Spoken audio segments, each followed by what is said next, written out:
হজরতেরা, দোস্ত এবং দুশ্মনেরা, সালাম। আমি রকমনু চলে আসছি টু লিটল ডটস পডকাস্টে। আজকে আমাদের সাথে আছেন হজরত শফিকুল আলম। ওনারা আপনারা চেনেন।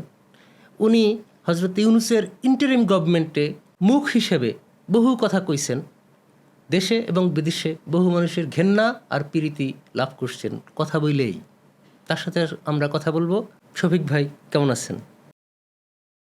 আপনাদের যে গভর্নমেন্ট ছিল ইন্টারিম বা ডক্টর ইউনুস, আমি যেভাবে বলি আর কি, হজরত ইউনুসের যে গভর্নমেন্ট, হ্যাঁ, এই গভর্নমেন্টকে, হজরত ইউনুসের গভর্নমেন্টকে ধন্যবাদ দিয়া বা হচ্ছে যে একটা শুকরিয়া আদায় করে আমি শুরু করতে চাই। কেন? কারণ হলো আমি ধরেন জামাত, এনসিপি, বিএনপি, আওয়ামী লীগ, ইউনুস এগুলোর বাইরে যদি বাংলাদেশের জায়গা থেকে চিন্তা করি, তাইলে আমার মনে হয় হাসিনা পালাবার পরে যদি ধরেন বিএনপির দাবি মোতাবেক 3 মাসের ভিতরে ইলেকশন দিত, তাইলে বাংলাদেশ যে হাতে পড়তো আর কি, এবং যে সিচুয়েশনটা হইতো সেইটা ধরেন এখন এই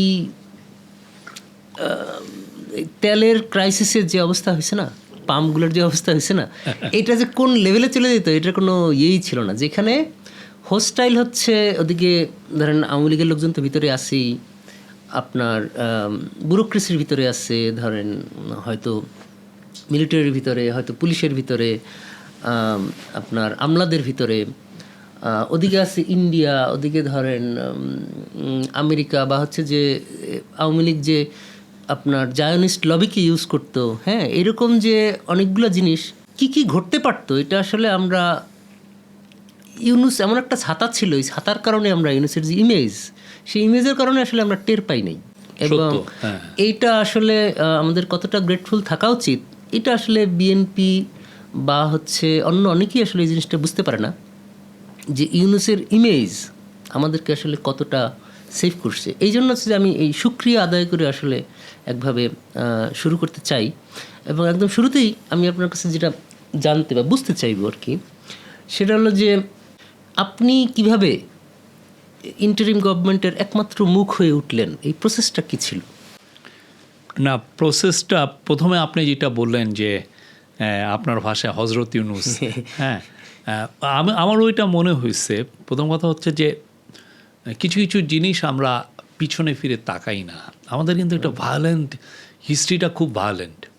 আপনি যদি অনেক পুরনো কিছু কিছু ইতিহাসগুলো আপনি পড়তে চান, হ্যাঁ, পড়ে যদি দেখেন যে আমাদের যে ভায়োলেন্সে আমরা আমাদের, আমি যেটারে বলি চরের মানুষের যে হিস্ট্রি, চরের মানুষের মধ্যে একটা প্রবৃত্তি থাকে যে আমি থাকবো, আর একজনকে রাইভাল যে গ্যাং আসছে, আমি হোসেন মিয়াই টিকে থাকবো এখানে, আর একটা হোসেন মিয়ার এখানে ঢুকতে দিব না। এই এটা তো প্রফেসর ইউনুস আসাতে যেটা হয়েছে যে একটা পিস ইস্টাবলিশ হয়েছে, যে উনি ছাতার মতো সিভিল কন্ট্রাক্টের সিভিল ওয়ার হয়েছে। যেমন ধরেন এখন আমরা যেটা গেজেটে পাইছি 864 জন, আমরা ধরে নিলাম 1000 লোক মারা গেছে, আর অন্যান্য যেটা জানা যায় যে আপটু ধরেন 2000 লোক মারা গেছে। কিন্তু যদি এমন হইতো যে প্রফেসর ইউনুস 8 তারিখে ক্ষমতা নিলেন, আর উনি যদি না নিতেন, তারপরে যদি দেখা যায় একটা সিভিল ওয়ার টাইপের হইতো, হওয়ার পরে যদি দেখা যেত যে এই সিভিল ওয়ারের মধ্যে 10,000 লোক মারা গেছে, এ ওরে খুন করতেছে, ও ওরে খুন করতেছে, এই যে আমাদের যে খুনের যে হিস্ট্রি, আপনি যদি পুরনো হিস্ট্রিগুলো দেখেন, ভয়াবহ। আমি কিছু কিছু পড়ি, আর আমি মনে হচ্ছে এটাকে আমার পিতামহরা এই কাজগুলো করে আসছেন, এই কাজগুলো কি হয়েছে এখানে। তো তখন এই যে এই ইয়ে চিন্তা করলে আমার মনে হয় যে যেহেতু আমরা ওইটা এড়াইতে পারছি, একটা সিভিল ওয়ার ওনারে, এইটা ছিল ওনার, এবং একটা পিস যেহেতু ইস্টাবলিশ করতে পারতেছি, সেটা ওনার একটা বড় কন্ট্রিবিউশন। হ্যাঁ, আমি এইটা একটা, যদি ধরেন ওইটা না হয়, যদি 10,000 লোক ওই সিভিল ওয়ারে মারা যেত, তখন এই 1000-2000 লোক জুলাই আগস্টে ওইটা তখন গৌণ হয়ে যেত, ইন্টারন্যাশনাল আউটক্রাই হইতো যে এই 10,000 লোকের বিচার, মৃত্যুর যে বিচার, এটার তখন হয়তো পুরো বাংলাদেশের পলিটিক্যাল ক্লাস ইমপ্লিকেটেড হয়ে যেত। তো আমি মনে করি যে ওনার যে, এবং আপনি যেটা ধরলেন যে ইকোনমিক যে রিবিল্ডিং বা অন্যান্য, এগুলো তো ছিলই, ওইটার সাথে যে নিয়ে আসা এবং একটা আস্থার জায়গা তৈরি করা পুরো গ্লোবালি সবার সাথে, এটা একটা ব্রিলিয়ান্ট। না, এটা ধরেন একটা সিভিল ওয়ার এড়ানোই কেবল না, একটা কাইন্ড অফ একটা সিভিল কন্ট্রাক্ট তৈরিরও একটা বেজ হিসেবে সে কাজ করছে যে আমরা সমঝোতা করতে পারতেছি, যেখানে কিনা আওয়ামী লীগের লোকজনই তো হচ্ছে এরকম মানে জানুয়ারির ইলেকশনের আগে তারা বলা করতো যদি অন্যরা আসে, জামাত বিএনপি আসে, তাইলে হচ্ছে কয়েক লাখ লোক মরবে। এটা তো ওবায়দুল কাদের থেকে শুরু করে এরকম অনেকেই বলছে। বাস্তবে এটা তো কিছুই হয় নাই। হ্যাঁ, ওই হিসাবে কিছুই হয়নি। আমার যেটা নিজের অ্যাজাম্পশন সেটা হচ্ছে যে বিএনপির বদলে যদি এনসিপি জামাত জিততো, তাইলে হয়তো ধরেন 5ই আগস্টের পরে যে ভায়োলেন্সের সম্ভাবনা, সেটা হয়তো আমার মনে হয় যে আমরা আরেকটু দেখতাম এই ইয়েটা আর কি, আওয়ামী লীগের এগেনস্টে একটা ভায়োলেন্সের সম্ভাবনা আমার বিবেচনায়, আমার ক্যালকুলেশনে এটা আছে। আর আপনার অরিজিনাল যে কোশ্চেনটা সেটা হচ্ছে যে আপনি বললেন যে এই যে স্পোকসম্যান হয়ে ওঠা, সেটা আসলে যেটা হয়েছে যে উনি তো খুব ভালো কমিউনিকেশন বুঝেন। বাংলাদেশে আমার জানা মতে ওনার চেয়ে ভালো কমিউনিকেশন বোঝার লোক আমি দেখি নাই। আমি কোনো লিডারকে পাই নাই যে ওনার চেয়ে একটা কমিউনিকেশন ভালো বোঝেন। তো উনি চাচ্ছিলেন, উনি আমাকে নিলেন, নেওয়ার পরে আমি আরও 2-3 জন যারা ইন্টারন্যাশনালি এক্সপোজার ছিল জার্নালিজমে তাদেরকে আমরা নিলাম। ওনার ইচ্ছা ছিল যে এমন একটা গভর্নমেন্ট হয়েছে, সেই গভর্নমেন্টের মূল বিষয় হচ্ছে যে ট্রাস্ট, জনগণের সাথে একটা কন্ট্রাক্ট বিল্ডিংটা হচ্ছে ট্রান্সপারেন্সির মাধ্যমে, যে আমি কতটা ট্রান্সপারেন্ট থাকবো। এই গভর্নমেন্টের জন্য ট্রান্সপারেন্ট থাকাটা খুব জরুরি ছিল, কারণ এটা তো পলিটিক্যাল গভর্নমেন্ট না। আমরা কি কাজ করতেছি এটা মানুষ অনেক সময় বুঝতেছে না। তো ওনার কথা হচ্ছে যে না, এটা মানুষের কাছে বলতে হবে, বারবার বলতে হবে। সেই জিনিসটা আমরা যখনই একটা ইস্যু তৈরি হয়েছে, উনি স্যার আমি স্যার এটার উপরে হ্যাঁ বলো তাড়াতাড়ি বলো। আমরা কোনো ক্ষেত্রে লিখিত দিয়েছি, কোনো ক্ষেত্রে আমি সপ্তাহে ধরেন 3-4 দিন প্রেস কনফারেন্স করছি। বাংলাদেশে তো একটা প্রেস সেক্রেটারির প্রেস কনফারেন্সের কোনো হিস্ট্রি নাই, 54 বছর এটা হয় নাই। আমি ওইটাই জিজ্ঞেস করছি। আর একটা জিনিস হচ্ছে যে উনি যাদেরকে নিছিলেন তাদের মধ্যে একটা গ্রুপ ছিল খুবই শাই, তারা আসলে মিডিয়ার সামনে আসতে চান না, কি কথা বলবেন, আর মিডিয়া ওই কোন কথাটাকে সামনে নিয়ে এসে আবার কিভাবে টুইস্ট করে, এই ভয়টা অনেকের মধ্যে ছিল। তো ফলে যেটা হয়েছে যে আমরা চাই আর না চাই আমাদের কমিউনিকেশনটা খুব সেন্ট্রালাইজ হয়ে গেছিলো চিফ অ্যাডভাইজারের প্রেস উইং কেন্দ্রিক।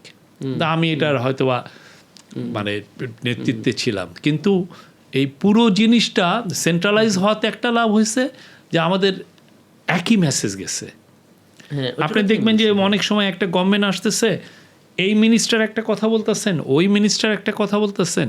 হ্যাঁ, আপনি এই যে ইয়ের ক্ষেত্রেই দেখেন না, এই যে ওয়েল পরিস্থিতি নিয়ে অনেক সময় হয় না, ইনি একটা কথা বলতেছেন, উনি একটা, তখন মানুষের মধ্যে কনফিউশন তৈরি হয়। আর আপনার কমিউনিকেশনে যদি একটা মেসেজ বারবার আসে, একজনই দেয় এবং একই প্ল্যাটফর্ম থেকে আসে, তাহলে মানুষের মধ্যে আস্থার জায়গাটা খুব দ্রুত তৈরি হয়। আমি এই সরকার তো মাত্র শুরু করলো, অ্যাসেসমেন্টটা আমি বলি, আপনার জন্য বলা মুশকিলেরও হইতে পারে। সেটা হচ্ছে যে শুরুতে হয়েছে ওই যে ঈদের সময়ে এই সড়ক ও পরিবহন উনি বলল যে সমঝোতামূলক, ওই যে চাঁদার ব্যাপারটা, এটা হলো একটা।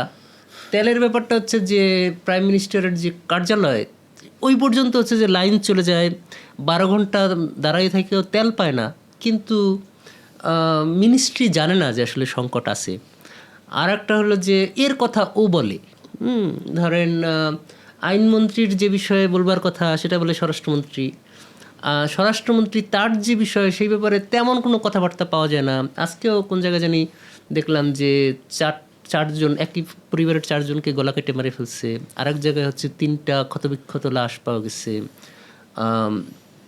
মোহাম্মদপুরে এই প্রথম আলোর একটা রিপোর্ট দেখলাম। এই যে জিনিসগুলো এক একজন এক একটা বলল। ওদিকে রিজভি আবার একটা বলল যে এটা দেখাশোনা করে তারপরে হবে। এই যে অনেকগুলো মুখের বদলে আপনি যে একটা মুখ থেকে আপনাদের গভর্নমেন্টের সময় আসছিল, এটা কি আসলে পলিসির লেভেল থেকে এটা না, এটা একটা ন্যাচারালি হয়ে গেছে। আর একটা হচ্ছে যে আমরা যেহেতু হয়তো ভালো পারফর্ম করতেছিলাম, সবাই রিলাই মানে আমাদের উপর বা আমার উপর যাই তুমি বলা ফেলো, তুমি বলো, তুমি আর আমি তো আমাদের একটা খুব হোমওয়ার্ক হইতো। আরেকটা জিনিস হচ্ছে যে অনেক সময় স্টেটমেন্টগুলো প্রফেসর ইউনূস নিজে দেখতেন। এমন হয়েছে যে আমি রাত 2টায় ওনাকে স্টেটমেন্ট লেখা পাঠাইছি, উনি রাত 2টাই দেখছেন। অনেক ক্ষেত্রে যেগুলো অনেক বিষয় আছে না ভাইরাল হচ্ছে, অপব্যাখ্যা হচ্ছে কোনো কিছুর, ওনারই মনে হচ্ছে না এটার একটা ব্যাখ্যা দিতে হবে ভালো, তো আমরা ব্যাখ্যা দিলাম। তো এই জিনিসগুলো আমি বলবো যে এক ধরনের লেভেল অফ সফিস্টিকেশন ছিল যেটা আগে আমি কখনো পাইনি। যখনই একটা পরিস্থিতি তৈরি হয়েছে আমরা প্রত্যেকটার ক্ষেত্রে আমরা স্টেটমেন্ট দিচ্ছি। যেমন ধরেন একটা সুফি মাজারে অ্যাটাক হয়েছে অনেকগুলো, তো এখন আমরা হয়তো ওই অ্যাটাকটা ঠেকাইতে পারতেছি না, আমি অন্তত অনেকগুলো কারণ বলতে পারবো যে কেন ঠেকাইতে পারা যায় নাই। বাট অ্যাটলিস্ট এই গভর্নমেন্ট যে এটাকে করছে না, এনকারেজ করছে না, সেটার জন্য আমরা যেটা করছি যে আমরা বারবার স্টেটমেন্ট রিকগনাইজ করতে হবে যেটা ঘটছে, এবং আমি অ্যাট দ্য সেম টাইম আমি বলতেছি, আমি কন্ডেম করতেছি, নিন্দা করতেছি। এটাতে হয় কি, তাতে হয় কি যে আপনি জনগণের সাথে যতক্ষণই স্টেটমেন্ট দিবেন, জনগণকে যখন প্রেস কনফারেন্স করে, তা ওর সাথে আপনার একটা কানেকশন সবসময় বিল্ড আপ হয়। জিনিস হচ্ছে যে আপনাদের তো একটা সুবিধাও ছিল, আপনাদের তো পলিটিক্যাল পানিশমেন্টের অপশন নাই। মানে ধরেন একটা গভর্নমেন্টের যখন এর পরের ইলেকশনটাও করতে হবে, তখন সেটা আসলে কতগুলো জিনিস হয়তো স্বীকারও করতে পারে না। যেমন করে ধরেন যে আওয়ামী লীগ এখন স্বীকার করে না খুনের কথা, বা জামাত স্বীকার করে না ৭১-এর কথা, বা বিএনপি স্বীকার করে না যে তারা হচ্ছে যে ভোট ডাকাতি করতে গেছিল, হ্যাঁ, সেই মাগুরু ইলেকশন বলেন, বা হচ্ছে যে এই তত্ত্বাবধায়ক নিয়ে যে কাহিনী, মওদুদ কী করছিল, এগুলো তো আর ওইভাবে আর স্বীকার করে না। বা ক্রস ফায়ারের দায় কি আসলে নিছে আমরা। তো এই যে জায়গাগুলো আপনাদের ওইরকম একটা সুবিধাও ছিল স্বীকার করার বেলায়, যে আপনাদের ওই পলিটিক্যাল পানিশমেন্টের ভিতর দিয়ে পড়তে হবে না আর কি। না, তারপর ব্যাক ইন আওয়ার মাইন্ড তো ছিল যে আমি আমার কি পারফরমেন্স যা করতেছি, আমার প্রেস তো খুব আমার প্রিয় ছিল না। প্রেস অনেক ক্ষেত্রেই তো হোস্টাইল ছিল প্রথম থেকেই। হ্যাঁ, প্রেস তো ফলে এমনি আপনার সরকারের ভিতরে মনে করেন যে একটা ভিডিও ক্লিপ দেখছেন ইশরাকের, যে ঠেলাঠেলি করে এরকম বের হয়ে যাওয়া হচ্ছে যে ফুল দিল। আর সরকারের ভিতরে এমন কেউ ছিল না যে হচ্ছে যে এক্সপোজার কম হচ্ছে, এই জন্য সে আপসেট যে আপনি সব লাইমলাইট খাই ফেলতেছেন? না, এটা হয় নাই। আর আমাদের একদম সিরিয়াস ইস্যু হলে তো অনেক ক্ষেত্রে আমি বলিও না, আমরা অর্গানাইজ করছি, সেক্ষেত্রে একজন উপদেষ্টা এসে কথা বলছেন। বাট আমার কথা হচ্ছে যে এটা আমি চেষ্টা করছি আমার তরফ থেকে, আমাদের টিমের তরফ থেকে, প্রফেসর, আমরা চাইছি প্রতিদিন কথা বলতে। কারণ আমার এই গভর্নমেন্টটার মূল জিনিসই ছিল যে it has to be transparent. আরেকটা হচ্ছে যে সোশ্যাল মিডিয়ার যুগ। সোশ্যাল মিডিয়ার একটা শব্দ, যেমন ধরেন আপনি একটা আজকে যে আমরা অনুষ্ঠানটা করতেছি, সেই অনুষ্ঠান থেকে কোনো পুরো অনুষ্ঠান বাদ দিয়ে এমন 2টা সেন্টেন্স নিয়ে সে দিয়ে দিল, দেখা গেলো যে শফিক এটা বলছে, বা রকমনও এটা বলছেন, যে এবং এটা পুরো দেখেন তোলপাড় অবস্থা। তো সেই জায়গাটা যাতে তৈরি না হয়, সোশ্যাল মিডিয়া যাতে প্রতিনিয়ত আপনার একটা সবসময় যাতে, সোশ্যাল মিডিয়া চায় কি আপনার রাগ সেল করতে, সোশ্যাল মিডিয়া চায় আপনার অ্যাঙ্গার, সারাক্ষণ অ্যাঙ্গারের মধ্যে মানুষকে রাখতে, মানুষটা এক ধরনের সে তার মাইন্ডটা কন্ট্রোল করতে চায়। তো সেই জায়গায় সোশ্যাল মিডিয়ায় যাতে আপনার বক্তব্য সবসময় থাকে, যাতে সে দেখে নিতে পারে যে যেই বক্তব্যগুলো আসে তার কন্ট্রাস্টে গভর্নমেন্ট কি বলতেছে, সেটা হলো কি একটা ট্রাস্টের জায়গায় তৈরি। ট্রাস্টের জায়গা তৈরি হলে স্ট্যাবিলিটিটা থাকে। আচ্ছা, এমনি এই যে বিভিন্ন অ্যাটাক যেগুলো হইলো, এগুলো তো আপনি বললেন যে সবগুলো হয়তো ঠেকানো যায় নাই। আমি অন্য একটা জায়গায় যেটা অত বেশি আলোচনায় আসে না, সেটা হলো যে একটা জিনিস শোনা যায় যে দেশের যে মাজারগুলো আছে, আবার ধরেন যে বাউল টাউল এরকম যে ইয়েগুলো আছে, তো বেশ কিছু অ্যাটাক তো হয়েছে, যেটা শোনা যায় যে এদের সাথে হিস্ট্রিক্যালি আওয়ামী লীগের একটা কানেকশন আছে। এবং ধরেন হাসিনার যে খাম্বাগুলো ছিল, যে খাম্বাগুলোর উপরে দাঁড়ায় এসে টিকা ছিল, সেই জায়গায় এগুলা এক ধরনের কোনো এক ধরনের মেবি কোঅপারেশন ছিল, যেটার উপরে ছিল। তো এইটার ফলে কারণ এদের উপরে যে অ্যাটাক, সেটা অপোজিশনের দিক থেকে ধরেন হইলো, বা তারা ঠেকাবার চেষ্টা করলো না। আবার অন্যদিকে হাসিনা যে চলে গেছে, ফলে ইউনূস সরকার যাতে বেতালে পড়ে, এই জন্য আওয়ামী লীগের পয়সায় মাজারে কোনো একটা কিছু ধরেন বাড়াবাড়ি করা, যাতে তাদের উপরে অ্যাটাক হয়, যাতে কিনা গ্লোবালি এটা ইউনূস সরকারের ইমেজ নষ্ট হয়, যে সে আসলে এরকম মাইনরিটি বলেন, বা হচ্ছে যে কালচারাল যেই ডিভিয়ান্ট গ্রুপগুলো, এদের প্রোটেকশন দিতে পারতেছে না, এরকম একটা ইমেজ ভাবমূর্তি নষ্ট করার কোনো এজেন্ডা আপনি ধরেন দেশের ভিতরে বা দেশের বাইরের থেকে কোনো এক জায়গা থেকে আপনি কোনো আলামত দেখছেন কখনো? না, আমি কি বুঝতে পারছি ট্র্যাডিশনালি questionটা কি বুঝতে পারছি? আওয়ামী লীগকে মাজারপন্থী লোকজন সাপোর্ট করছেন, এটা সত্য। হ্যাঁ, বাট সত্যিকার অর্থে তারা আওয়ামী লীগ করতো বলে তাকে অ্যাটাক করা হয়েছে সেটা কিন্তু না, আমার মনে হয় নাই। কারণ এখানে একটা খুব ডিপ হিস্টোরিক্যাল, আমি আপনাকে 2-3টা কাহিনী বলি। যেমন ধরেন আমি ইয়েতে গেলাম, কি জন্য মানুষ কি বলতেছে, মানুষ বলতেছে যে বাংলাদেশে ইসলামিস্টদের একটা হার্ডলাইন গ্রুপ যারা মাজারকে সহ্যই করতেছে না, ওয়াহাবি সালাফি দ্বারা আইডিয়া দ্বারা যারা খুব ইন্সপায়ার্ড, তারা এই কাজগুলো করতেছে। কিন্তু আপনি যে দেখবেন যে ময়মনসিংহে আপনি যদি যান ব্রহ্মপুত্র নদীর পাড়ে, দেখবেন যে একটা আছে যে বুড়া পীরের মাজার। বুড়া পীরের মাজারের ঠিক 100 গজ দূরে আছে হচ্ছে কালুসার মাজার। কালুসার মাজারে পরপর 2বার অ্যাটাক হয়েছে। হ্যাঁ, ওখানে 4টা জাম গাছ আছে, আমি নিজে ওইখানে গেছি। ওই কালুসার মাজারটারে ওরা ভেঙে ফেলছে। কালুসার মাজারটা হচ্ছে 50 বছর আগে এই মাজারটা তৈরি হয়েছে, আর বুড়া পীরের মাজারটা হচ্ছে 500 বছর আগে। আপনি যদি যান, যে দেখবেন যে ওইখানে মুসলমান, হিন্দু এবং খ্রিস্টানও এরা এসে অনেকে আসেন, ছেলে মেয়ের জন্য দোয়া করেন, ইয়ের জন্য দোয়া করেন, নতুন বাচ্চা হওয়ার জন্য দোয়া করেন। আমি সব ধরনের মানুষকে পাইছি। হ্যাঁ, মাজার আমার আসলে খুব ফ্যাসিনেট করে। এবং একই জিনিস আমি পেয়েছি বুচাই পাগলার এখানে, এই যে ধামরায়ে যে মাজারটা অ্যাটাক হলো বুচাই পাগলা, এটা হচ্ছে 1999-এর মাজার। আর তারও একটু পরে যে 5 পীরের একটা মাজার আছে, ওইখানে কেউ যায় নাই, ওইটা হয়তো 300-400 বছর আগের পুরনো মাজার। আরও এরকম আপনি যেখানেই যাবেন, মূল যে অ্যাটাকটা হচ্ছে এবারের পুরো প্যাটার্ন যদি দেখবেন যে নতুন মাজারে অ্যাটাকটা হচ্ছে, এবং নতুন মাজারের সাথে যেটা মেন ইস্যু আসছে হলো অথেন্টিসিটির জায়গা। তাদের ধারণা যে এই বুচাইকে তো আমি দেখছি, ও আবার পীর হইলো কেমনে, হ্যাঁ, ভণ্ডামি করে ভেঙে দাও। বা কালুসার ক্ষেত্রেও একই, ওরে তো আমি দেখছি। তো ফলে মাজার কিন্তু বাংলাদেশে মাজার আছে 1 লাখ খানেক।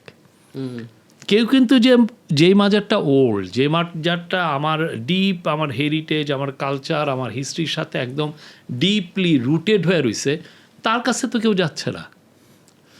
যদি মাজার এর এগেনস্টেই সবাই হইতো, তাহলে কিন্তু সব মাজারই তো অ্যাটাক হইতো।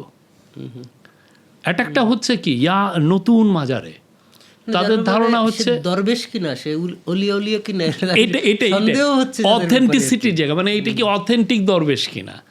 ফলে পুরো জিনিসটা আপনি দেখেন মাজার নিয়ে যেটা হয়েছে, খুব ডিপ কোনো রিপোর্টিং হয় নাই। এখানে আমি আপনি যে 60-70টা মাজার আপনি ইয়েতে যায়। আর এই যে অ্যাটাকটার আরেকটা কারণ হচ্ছে যে আপনার আমাদের সময় আমাদের কোনো লোকাল গভর্নমেন্ট বলে কিছু ছিল না। আপনি পুলিশ দিয়ে মাজার অ্যাটাক আপনি থামাইতে পারেন না। 5,000 লোক আসতেছে, পুলিশ আসছে 20 জন 50 জন। আমরা এখানে, আমি তো অনেকগুলো প্রত্যেকটা মাজারের ক্ষেত্রে আমি ফোন টোন করে দেখছি, আমাকে বলা হয়েছে একটু কোঅর্ডিনেট করতে। থানার ওসির সাথে কথা বলতেছি, থানার ওসি বলতেছে যে ওরা 10,000 জন, আমরা কি করব, আমি 20 জন নিয়ে গুলি করলে আমার থানা পুরায় দিয়ে যাবে।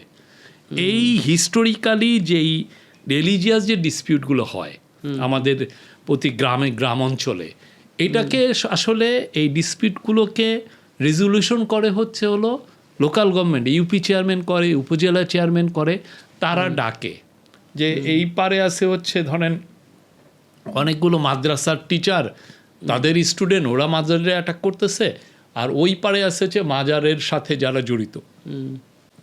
উপজেলা চেয়ারম্যান কি করে, বা ইউপি চেয়ারম্যান বা এমপি, সে রাইভাল গ্রুপে তার বাসায় ডাকে, ডেকে এই কী হয়েছে, কাউরে সে মাথায় হাত বোলায়, কাউকে এসে চড় থাপ্পড় দেয়, কাউকে প্যাট্রোনাইজেশন করে, আচ্ছা এই তোমার মাজারে মসজিদে আমি এটা, তোমার মাদ্রাসা এটা দিচ্ছি, দিয়ে সে এগুলো রেজলিউশন করে। আমাদের সময় সত্যিকার অর্থে টোটাল আপনার ইয়েটা কলাপস করছে, লোকাল গভর্নমেন্ট বলে কিছু ছিল না। হ্যাঁ, এখন অনেকে বলে যে ইন্টারিম গভর্নমেন্ট এটা ঠেকাইতে পারে না লোকাল গভর্নমেন্টের উপরে, দ্যাট ইজ দ্য কেস। আচ্ছা, লোকাল গভর্নমেন্ট, আমরা এই লোকাল গভর্নমেন্ট যদি আমাদেরকে পলিটিক্যাল পার্টিগুলো সে অনুযায়ী, বড় বড় পলিটিক্যাল পার্টি আমাদেরকে সে অনুযায়ী আমরা যদি খুব দ্রুত লোকাল গভর্নমেন্ট ইলেকশনগুলো করাইতে পারতাম, আই এম শিওর যে তারা এই কাজগুলো ইয়ে করতো। আর যেইগুলো এক্সিস্টিং লোকাল গভর্নমেন্ট ছিল সেগুলো তো আওয়ামী লীগের লোক, তার তো সোশ্যাল কোনো ইম্পর্টেন্সই নাই, সোসাইটিতে তার কোনো অবস্থানই নাই, সে অলরেডি ডিফিটেড একটা ফোর্স, ঠিক না? কবে আমারে মারে সেই ডরে আছে। আচ্ছা, এখানে লোকাল গভর্নমেন্টে যাবো তার আগে আমি এই মাজার বিষয়ে এখানে দুটো জিনিস বলি। একটা হলো আমার মনে হয় একটা বড় সমস্যা অথরিটির জায়গা না, আরেকটা জিনিস বলি, পুরো জিনিসটা ইভেনচুয়ালি যেটা হয়েছে যে ইউনূস এবং তার গভর্নমেন্টকে একটা দোষারোপের বাণিজ্য হয়েছে। আপনি একটা দোষারোপ করছেন, দোষারোপ, এটা একটা ডিপ ইলেকশন দাও, হ্যাঁ, যে তুমি পারতেছো না তাড়াতাড়ি ইলেকশন, এটা একটা ডিপ একটা আমাদের দেশে ডিপ একটা, আমি বলবো যে একটা সোসাইটাল ইস্যু তৈরি হয়েছে। এটা আসলে ডিপ রিপোর্টিং দরকার ছিল প্রচুর। আমি যে জার্নালিজম আসছি, আমার একটা ইচ্ছা আছে এটা নিয়ে বড় রিপোর্ট করব, দেখি কি। আর এদিক দিয়ে রিফর্মে যদি দেখেন, আমরা 133টা ল করা হয়েছে, প্রত্যেকটা অর্ডিন্যান্সই ছিল হলো রিফর্মের অর্ডিন্যান্স। যা যে সমস্ত গুম সংক্রান্ত ল ছিল না, গুম সংক্রান্ত ল করা হয়েছে। সুপ্রিম কোর্টেরকে তার কাজের যাতে ইন্ডিপেন্ডেন্স পায় সেটা দেওয়া হয়েছে। এই যে যতগুলো 133টা ল, এগুলো করতেও তো আপনার সময় লাগে। তো এই দুইটা করে তারপরে তো আপনি নির্বাচন দিবেন। তো ফলে আমি মনে করি না যে তারা কোনো দেরি করেছেন, তারা বরঞ্চ আমি বলবো যে একটু তাড়াহুড়া হয়েছে। তো অনেকে বলতে চায় যে এই গভর্নমেন্টের অনেক দিন থাকার ইচ্ছা ছিল, 5 বছর, এগুলো রাবিশ কথাবার্তা পুরোপুরি। উনি যখনই মনে করেছে যে না আমার কাজটা ছিল আর কি, ওইটার থেকে লোকজন বলে না, উনি বাইরের লোক তাদের এজেন্ডা হচ্ছে এদেরকে আর একটু রাখা, এরকম হয়তো বাইরে কিছু লোকজন ছিল, সেইটাই মনে করেন সরকারই চায়, ইউনূসও চায়। এখানেও এই ব্যাপারে ইউনূসকে ক্রেডিট দিতে হবে, সেটা হচ্ছে যে একটা বারও আসলে ইউনূস আমার বিবেচনায় ওই সন্দেহ তৈরি করে নাই যে সে, আমাকে বারবার বলা হয়েছে যে মেসেজ খুব, ইলেকশনের ব্যাপারে মেসেজটা খুব ক্লিয়ার থাকতে হবে। আপনি দেখবেন যে আমি অনেকবার বলছি যে পৃথিবীর কোনো শক্তি নাই যে ইলেকশন আটকাইতে পারবেন। এই ব্যাপারে আমরা অল থ্রু একটা লাউড অ্যান্ড ক্লিয়ার মেসেজ দিয়ে গেছি, অল থ্রু। এটা আমি নিজেও তো 1 বছর আগে কিন্তু আমি বলছি যে শবে বরাত থেকে ফেব্রুয়ারির মাঝামাঝি, শবে বরাত থেকে প্রথম রোজার মাঝামাঝি ইলেকশন হবে। এটা আমি 1 বছর আগে, মানে আপনাদের সরকারের জায়গা থেকে ঘোষণার আগেই আমি বলছি কি না। আমি বলছিলাম যে ধরেন লোকাল গভর্নমেন্ট ইলেকশন, আমার একটা অ্যানালিসিস ছিল এরকম যে ধরেন আপনাদের ভাবা উচিত যে এই কাজটা করতে গেলে বিএনপি কি মুভমেন্ট শুরু করবে? যদি দেখেন যে মুভমেন্ট শুরু করবে না, তাহলে কাজটা করে ফেলা, সে মুখে যাই বলুক না কেন। এই হিসাবে আপনারা যদি লোকাল গভর্নমেন্ট ইলেকশন শুরু করে দিতেন, তাহলে আসলে কি হইতো? মানে একটু সাহস করতেন আর কি। না, সাহস করতে যে যদি এমন হলো যে আমি গভর্নমেন্টই চালাইতে পারতেছি না, এই অবস্থা তো তৈরি হয়েছে না। যেমন ধরেন সচিবালয়ে একটা সময় ব্যুরোক্রেটরা তারা আন্দোলন করতেছিলেন না, বড় রকমের আন্দোলন, অনেক কাজ আটকে যাচ্ছিল। এখন আমি যদি আমার পলিটিক্যাল স্টেক হোল্ডারদেরকে রাগিয়ে আমি কাজ করতে গেলাম, পরে দেখা গেলো যে তারা প্রতি পদে পদে আমাকে আমার কাজের প্রোটেস্ট করতেছে। মানে ধরেন কয়েকজন আমলাকে, না, এটা আমরা পারি না। এটা কারণ হচ্ছে যে প্রথম কথা হচ্ছে যে যেই পলিটিক্যাল ফোর্স আমাদেরকে ক্ষমতায় এনেছিল, এই ইন্টারিম গভর্নমেন্টকে, তারা তো ইউনাইটেড ছিল না। তারা যদি সবাই একসাথে ইউনাইটেড থাকতেন তাহলে অনেকগুলো কাজ করা যেত। তো এক একজনের তো ইন্টারেস্টটা তো ডাইভার্জেন্ট ইন্টারেস্ট। বিএনপির যে ইন্টারেস্ট এনসিপির সেটা না, বা সেটা না। সবাই মিলে যদি এক থাকতেন তাহলে অনেক কিছু করা যেত, অনেকে, মানে সেটা তো আর হয় নাই। আপনি মোটিভ নিয়ে কি আলাপ করবেন যে ধরেন কেন বিএনপি চায় নাই যে লোকাল গভর্নমেন্ট ইলেকশন আগে হোক? এটা সে বাধা দিতে চাচ্ছে কেন? মানে ধরেন আমাদের সাধারণ ক্যালকুলেশনে তো এটা আমরা বুঝতে পারি যে যদি লোকাল গভর্নমেন্ট ইলেকশন আগে হইতো, বেশিরভাগই বিএনপির থেকে ইলেক্টেড হইতো। তারপরেও সে কেন চায় না? আমি এটা আমি জানি না, আমার এটা ধারণা নাই। বাট আমার যেটা মনে হয় যে লোকাল গভর্নমেন্ট ইলেকশনটা হলে বেটার হইতো। তা একটা জিনিস হতো কি, প্রত্যেকটা পার্টি বেনিফিটেড হইতেন। ওনারা লোকাল গভর্নমেন্টের থেকে ওনারা বুঝতেন যে কী সমস্যাগুলো ওনারা ফেস করতেছেন, যেটা ওনাদের ন্যাশনাল ইলেকশনে যে ওনাদেরকে হেল্প করতো। আমি কিন্তু 2024 আগস্টেই আমি লিখছিলাম যে জিয়াউর রহমান কেমনে পলিটিক্যাল পার্টি বানাইলো এবং সেই জায়গায় লোকাল গভর্নমেন্ট ইলেকশন করার কি রোল ছিল? কারণ ওই সময় সেম ক্রাইসিসটা ছিল যে লোকাল গভর্নমেন্ট ইলেকশন হইতে দেবে না, পার্লামেন্ট ইলেকশন চাচ্ছে, কিন্তু জিয়াউর রহমান আগে তখন মনে হয় প্রেসিডেন্ট বলা হইতো।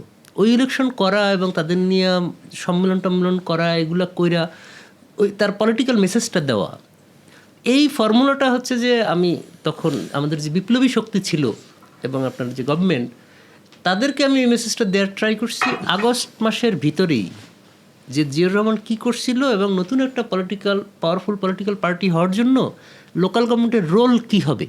এটা এরকম আপনার বিপ্লবের মেমোরি তাজা থাকতে থাকতে যদি এটা করা হয়, তাইলে ওরা কিছু লোকজন পাবে। এবং হচ্ছে যে আমার ধারণা সেটা তখন করা গেলে তাহলে হচ্ছে যে এনসিপি যে দুর্বল অবস্থায় তাদের মোর্চায় যে দুর্বল শরিক হিসেবে যাইতে হলো, এত দুর্বল তার হইতো না।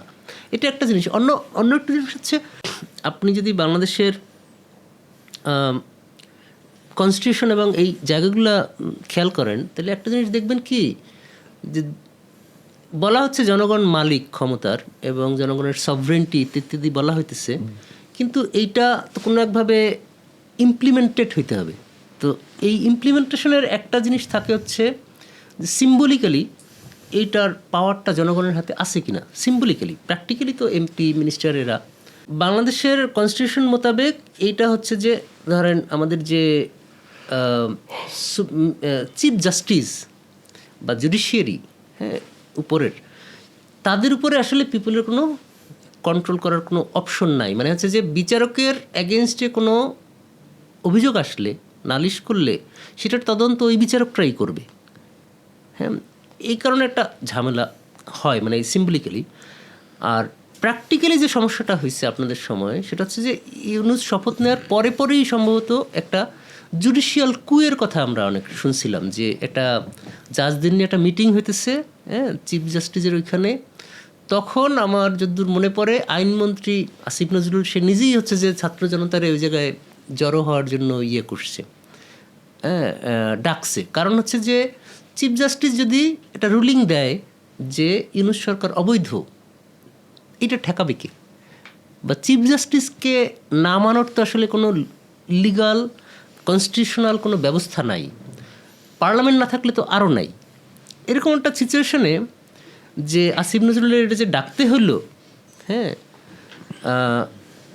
আমার বিবেচনা এইটাই হচ্ছে যে বাংলাদেশে এই যে এখন একটা মব নিয়ে একটা যে আলোচনা হয়েছে না, এটা হচ্ছে একটা প্রিকন্ডিশন, যে আপনি আসলে স্টেটকে এমনভাবে ডিভাইড করে রাখছেন যেখানে পিপলের আর অপশন নাই মব হওয়া ছাড়া।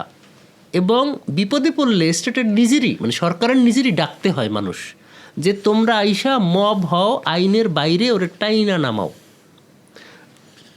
এটা হচ্ছে যে আমার অবজারভেশন। কিন্তু আসলে ওই সময় ঘটনাটা কি হয়েছিল এবং কিভাবে আপনারা ট্যাকেল দিলেন? না, আপনি এটার মব বলছেন কেমন? আমি আপনার সাথে এইখানে ডিমত করি, এটা মব না। যারা জুলাই আগস্ট করলো, সে যদি দেখে যে আপনার থ্যাঙ্কস টু ইয়োর মানে জুডিশিয়াল যে পাওয়ার আপনি যেটা আছে, সেটা দিয়ে আপনি এটাকে উল্টে দিতে পারতেছেন, তো সে তো এটা মানবে না।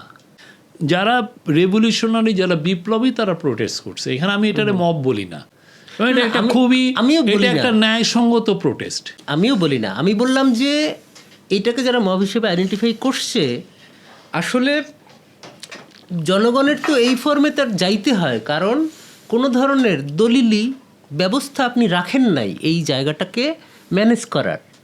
যে ধরেন আপনি একটা বিপ্লবী সরকার যদি ধরি, আপনাদেরকে বিপ্লবের পরে আপনারা একটা সরকার গঠন করছেন, তারা যে এই জিনিসটাকে বিপ্লবের সাথে অ্যালাইন করবেন রাষ্ট্রের সবগুলো দপ্তরকে, এটার তো কোনো প্রসেস নাই। এখন প্রসেস যখন নাই, তখন আসলে এটা কিভাবে আপনারা করবেন? ফলে বাধ্য হয়েই আসলে আপনার বিপ্লবী জনতারে ডাকতে হয়েছে। একটা ইভিল নেক্সাস তৈরি হওয়ার সম্ভাবনা আছে বাংলাদেশের দলিল মোতাবেক। চিফ জাস্টিস, প্রেসিডেন্ট এবং আর্মি চিফ মাসল পাওয়ার অর্থে আর কি। তো এরা যদি অ্যালাইন্ড হয়, তাইলে ধরেন ইউনূস সরকার, যে কোনো সরকার কি, ইউনূস সরকার তার ওই অর্থে পাবলিকের ভিতরে বা হচ্ছে যে political party, direct political government না বইলা, তার যে দুর্বলতা এবং হচ্ছে যে বাইরের বিভিন্ন দেশ, ওদিকে দেশের পলিটিক্যাল এলিট, এইসব কারণে তার যে দুর্বলতা সেই জায়গার থেকে তাকে উচ্ছেদ করা হয়তো সোজা। তো ওইখান থেকে হচ্ছে যে চিফ জাস্টিসের যে ঝামেলাটা হইলো বা হচ্ছে তারপর চিফ জাস্টিস চলে গেল, নতুন জাস্টিস আসলো, একই ঘটনা প্রেসিডেন্টের বেলায় হলো না কেন? প্রেসিডেন্টেরও তো আমরা আসলে খেদাইতে চাইছিলাম, মানে এই বাংলাদেশের জায়গায় আমাদের পলিটিক্যাল কনসেনসাস ছিল না। আমি তো প্রথম থেকেই বললাম যে পলিটিক্যাল কনসেনসাস যেখানে সবার মধ্যে ছিল, যারা জুলাইয়ে যারা একসাথে ছিলেন তাদের মধ্যে যে সমস্ত বিষয়ে পলিটিক্যাল কনসেনসাস হয়েছে, প্রত্যেকটা জায়গায় ইন্টারিম গভর্নমেন্ট তার যেটা আশা ছিল সেগুলো বাস্তবায়ন করেছে। কিন্তু যেগুলো জায়গায় ধরেন পলিটিক্যাল কনসেনসাস নাই, বা এনসিপি একটা চাচ্ছে, বিএনপি আর একটা চাচ্ছে, বা জামাত অন্যদিকে যাচ্ছে, তো তখন আর সত্যিকার অর্থে আমরা অ্যাচিভ করতে, এই ইন্টারিম গভর্নমেন্ট অ্যাচিভ করতে পারে নাই। মানে এখানে একটা আমার পার্সোনাল একটা অপিনিয়ন আমি আপনাকে দিই, এটা আমার পার্সোনাল অপিনিয়ন। সেটা হচ্ছে যে আমার মনে হয়েছে যে এনসিপির যে যারা মন্ত্রিসভায় আসছে, এটা একটা আমার মনে হয় একটা মিস্টেক ছিল। আচ্ছা, এই মিস্টেকটার মানে এইটা ইন্টারিম গভর্নমেন্টকে ভোগাইছে। ইন্টারিম গভর্নমেন্ট যেটা আশা করছিল যে সে অ্যাচিভ করবে, তো তার কাজগুলোকে অনেক ক্ষেত্রে যেহেতু ইন্টারিম গভর্নমেন্টে এনসিপির দুইটা লিডার আছে, তিনজন আছেন, তো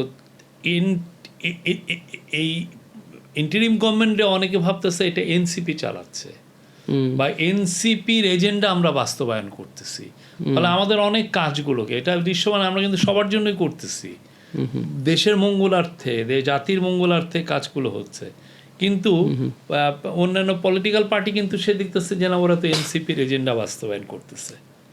তো ফলে এই জায়গাটা খুব এফেক্টেড হয়েছে, এটা দরকারই ছিল না। তাতে এনসিপিও দেখেন, এনসিপিও কিন্তু এক ধরনের, আমি বলবো যে ওর পপুলারিটি একটু ডিক্লাইন হয়েছে। সে যদি মন্ত্রিসভায় না থেকে বাইরের থেকে থাকতো তাহলে সে আরও অনেক, আমি মনে বেটার অর্গানাইজ পোস্ট হইতো, কিন্তু তার মন্ত্রিসভায় থাকাতে যেটা হয়েছে, এই তার মন্ত্রিসভায় তার মেম্বারদের পারফরমেন্স, তাদেরকে নিয়ে যেই ধরনের গুঞ্জন, সেগুলো তাকে তো এফেক্ট করছে। সে জায়গা থেকে তো সে খুব যে সেপারেট করতে পারছে সে কিন্তু তা তো না। এর ফলে প্রথম থেকেই তাদের উচিত ছিল না যে এই গভর্নমেন্টে থাকা। এটা হলো আমার পার্সোনাল ওপিনিয়ন। আমি এইখানে আমার প্রথম থেকেই মনে হচ্ছে যে এটা মানে ভালো হয় নাই।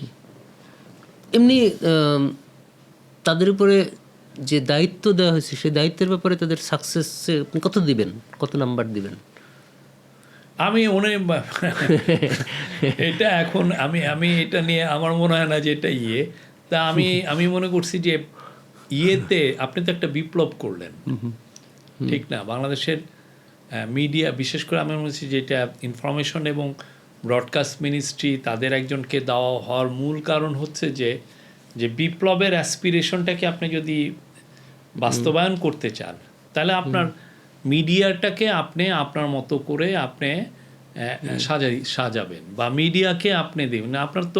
আপনি ডে ওয়ান থেকে আপনার হোস্টাইল প্রেসটা আপনার প্রতি হোস্টাইল। এই যে প্রেস 17-18 বছর ধরে আওয়ামী লীগের গুণ কীর্তন করছে, আওয়ামী লীগের থেকে সে তোলা খাইছে, সেই প্রেস তো হঠাৎ করে আমার হবে না, ঠিক না? তো তখন আপনার দায়িত্বটা কি ছিল? আপনার দায়িত্ব ছিল যে ওকে, আমি এইখানে 20টা টেলিভিশন আছে, ওরা এখন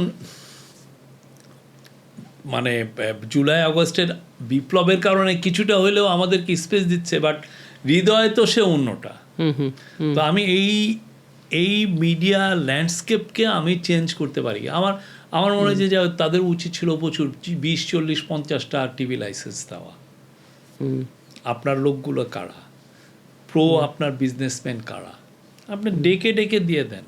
এই কারো টাকা লাগবে না, আপনি ডেকে ডেকে বলেন যে এই, মানে তারা তো সেই কাজটা করছে। আপনি তো হঠাৎ করে আমি এসে ওদের মিডিয়াকে আমি বন্ধ করতে পারি না। আমি জানি এটা আওয়ামী লীগ মিডিয়া, কিন্তু তাই বলে তো এই ইন্টারিম গভর্নমেন্ট তো এসে তাকে বন্ধ করতে পারে না। আর ওইটা বন্ধ করলে যে গ্লোবাল যেটা আউটক্রাই হবে, সেটাকে আপনি সামলাইতেও পারবেন না। বলবেন যে এই ইন্টারিম গভর্নমেন্ট এদের মুখ বন্ধ করে দিচ্ছে। তো এই জায়গাটা তখন তো এই গালাগালি শুনতে হইছে। তো তখন এইটারে আপনি ইয়ে করবেন কিভাবে। আনিস আলমগীর তো রেগুলার আপনার ইউনিভার্সিটি গালাগালি করে যাচ্ছে এখনো। আনিস আলমগীর হচ্ছে তৃতীয় শ্রেণীর লোকের, কোনো পড়ালেখা নাই, কিচ্ছু নাই। ও এখন এখন ধরেন এই যে তো ওই সময় উচিত ছিল, ওনারা অনেকগুলো ভুল করছে। আমি হলে আমার যদি ওই মিনিস্ট্রিতে আমি থাকতাম, আমি ডেকে ডেকে 30-40-50টা টিভি দিতাম, আমি ডেকে ডেকে নতুন নিউজ পেপার দিতাম, আমি ডেকে ডেকে টিভি স্টেশন দিতাম, বা এখন নিউ মিডিয়া যেগুলো আছে ডেকে ডেকে দিতাম। বিকজ আপনার অ্যাসপিরেশনকে ধারণ করে নিউ মিডিয়া, আপনি সেই ল্যান্ডস্কেপ আপনি তৈরি করতে পারেন নাই। আপনি যখন ক্ষমতা ছাড়া হলো ফেব্রুয়ারি 2026-এর পরে, আপনি দেখেন সেই ল্যান্ডস্কেপই আছে, ওই মিডিয়া ল্যান্ডস্কেপে আছে। ওইটা কি কোনো নতুন কোনো চেঞ্জ হয়েছে? না, কিছুই করতে পারেন না। এখন আমি আসলে ধরেন বয়স, এক্সপিরিয়েন্স, বোধবুদ্ধি, এইসব কারণে আমি মাহফুজ, আসিফ, নাহিদ এদের অনেকখানি মাফ করে দিতে রাজি। মানে হলো যে এক নম্বর মনে হয় যে তারা বেশ যেটা ডিজার্ভ করে না এরকম একটা পাওয়ার তারা পাইছিল, এবং তাদের টাইমও হয় নাই, প্রিপারেশন নাই, একটা থিওরিটিক্যাল হিস্ট্রিক্যাল আন্ডারস্ট্যান্ডিংয়ের মামলা আছে, এক্সপিরিয়েন্স আছে, বয়সের যে একটা রক্ত গরমের ব্যাপার আছে। তো এরকম অনেকগুলো জায়গায়, কতগুলো জায়গায় মাফ করে দিতে রাজি। তো এটা মাফ করে দিয়া তারপরে হলো যে ধরেন আপনি যদি একটু মাফ করে দিতে রাজি হন, তারপরে কি ওদেরকে পাশ করাইতে পারবেন? ধরেন আসিফ কি করছে, বা আমি তো ওই প্রথমে, আপনি এই জন্য পার্সোনাল অপিনিয়ন হচ্ছে ওনাদের আসা উচিত হয় নাই। বাংলাদেশের মানুষের যখন পাওয়ারফুল পজিশনে চলে যান, তখন মানুষ ওয়াইল্ড স্টোরি আপনার নিয়ে বলে। আপনাকে তখন যেই বাটখারায় মাপে গ্রিডের, বা আপনার কতটুক লোভী না, আপনাকে নিয়ে হাজারটা মিথ তৈরি হয়। আপনি বলেন আপনি যে কাজ আপনি করেন নাই সেটাও আপনার ঘাড়ে বলে যে ও করাইছে। ফলে হয় কি, পাওয়ার থেকে যখন আপনি বের হয়ে যান, তখন সত্যিকার অর্থে আপনি আনটেইন্টেড থাকাটা সম্ভব হয় না। আপনাকে একদমের দোষারোপের মধ্যে রাখে। তো এই জায়গার থেকে মুক্তি কখন হয়? যদি আপনি একই সাথে সবাই মিলে পাওয়ারে আসেন। যেন এটা আমার গভর্নমেন্ট ছিল, তা আপনি তো আইসোলেটেড 2-3 জন, এবং আপনি দেখেন তাদেরকে তো অনেক ক্ষেত্রে সিঙ্গেল আউট করে তাদের এগেনস্টে কী পরিমাণ রিপোর্ট হয়েছে। অনেক মিনিস্টার নিয়ে আপনি বছরে একটা রিপোর্ট হয় নাই, অথচ এদেরকে নিয়ে প্রচুর রিপোর্ট হয়েছে। তারা কেমন পারফরমেন্স করছে এটা জনগণ বলবে। কিন্তু আমার মনে হয় যে এই জায়গাটা মানে ওনারা বিপ্লবটাই আমি 2024 সালের জুলাই আগস্টের একটা বিপ্লব হিসাবে দেখি, যে বিপ্লবটার বীজ অনেক দূর পর্যন্ত গাথা। সেই বিপ্লবটাকে আমার মনে হয় যে তারা কিছু হইলে মোমেন্টারিলে হইলেও ক্ষতিগ্রস্ত করছেন।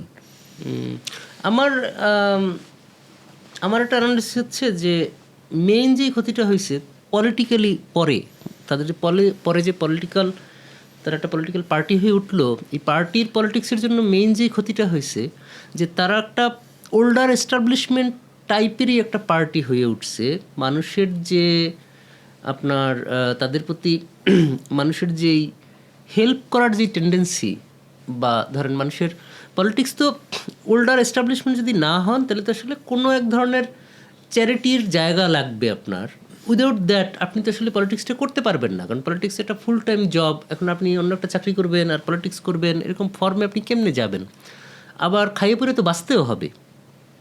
এখন এই জন্য আপনার যে চ্যারিটির যে ব্যাপারটা, এইটা ইম্পর্ট্যান্ট লাগে আমার।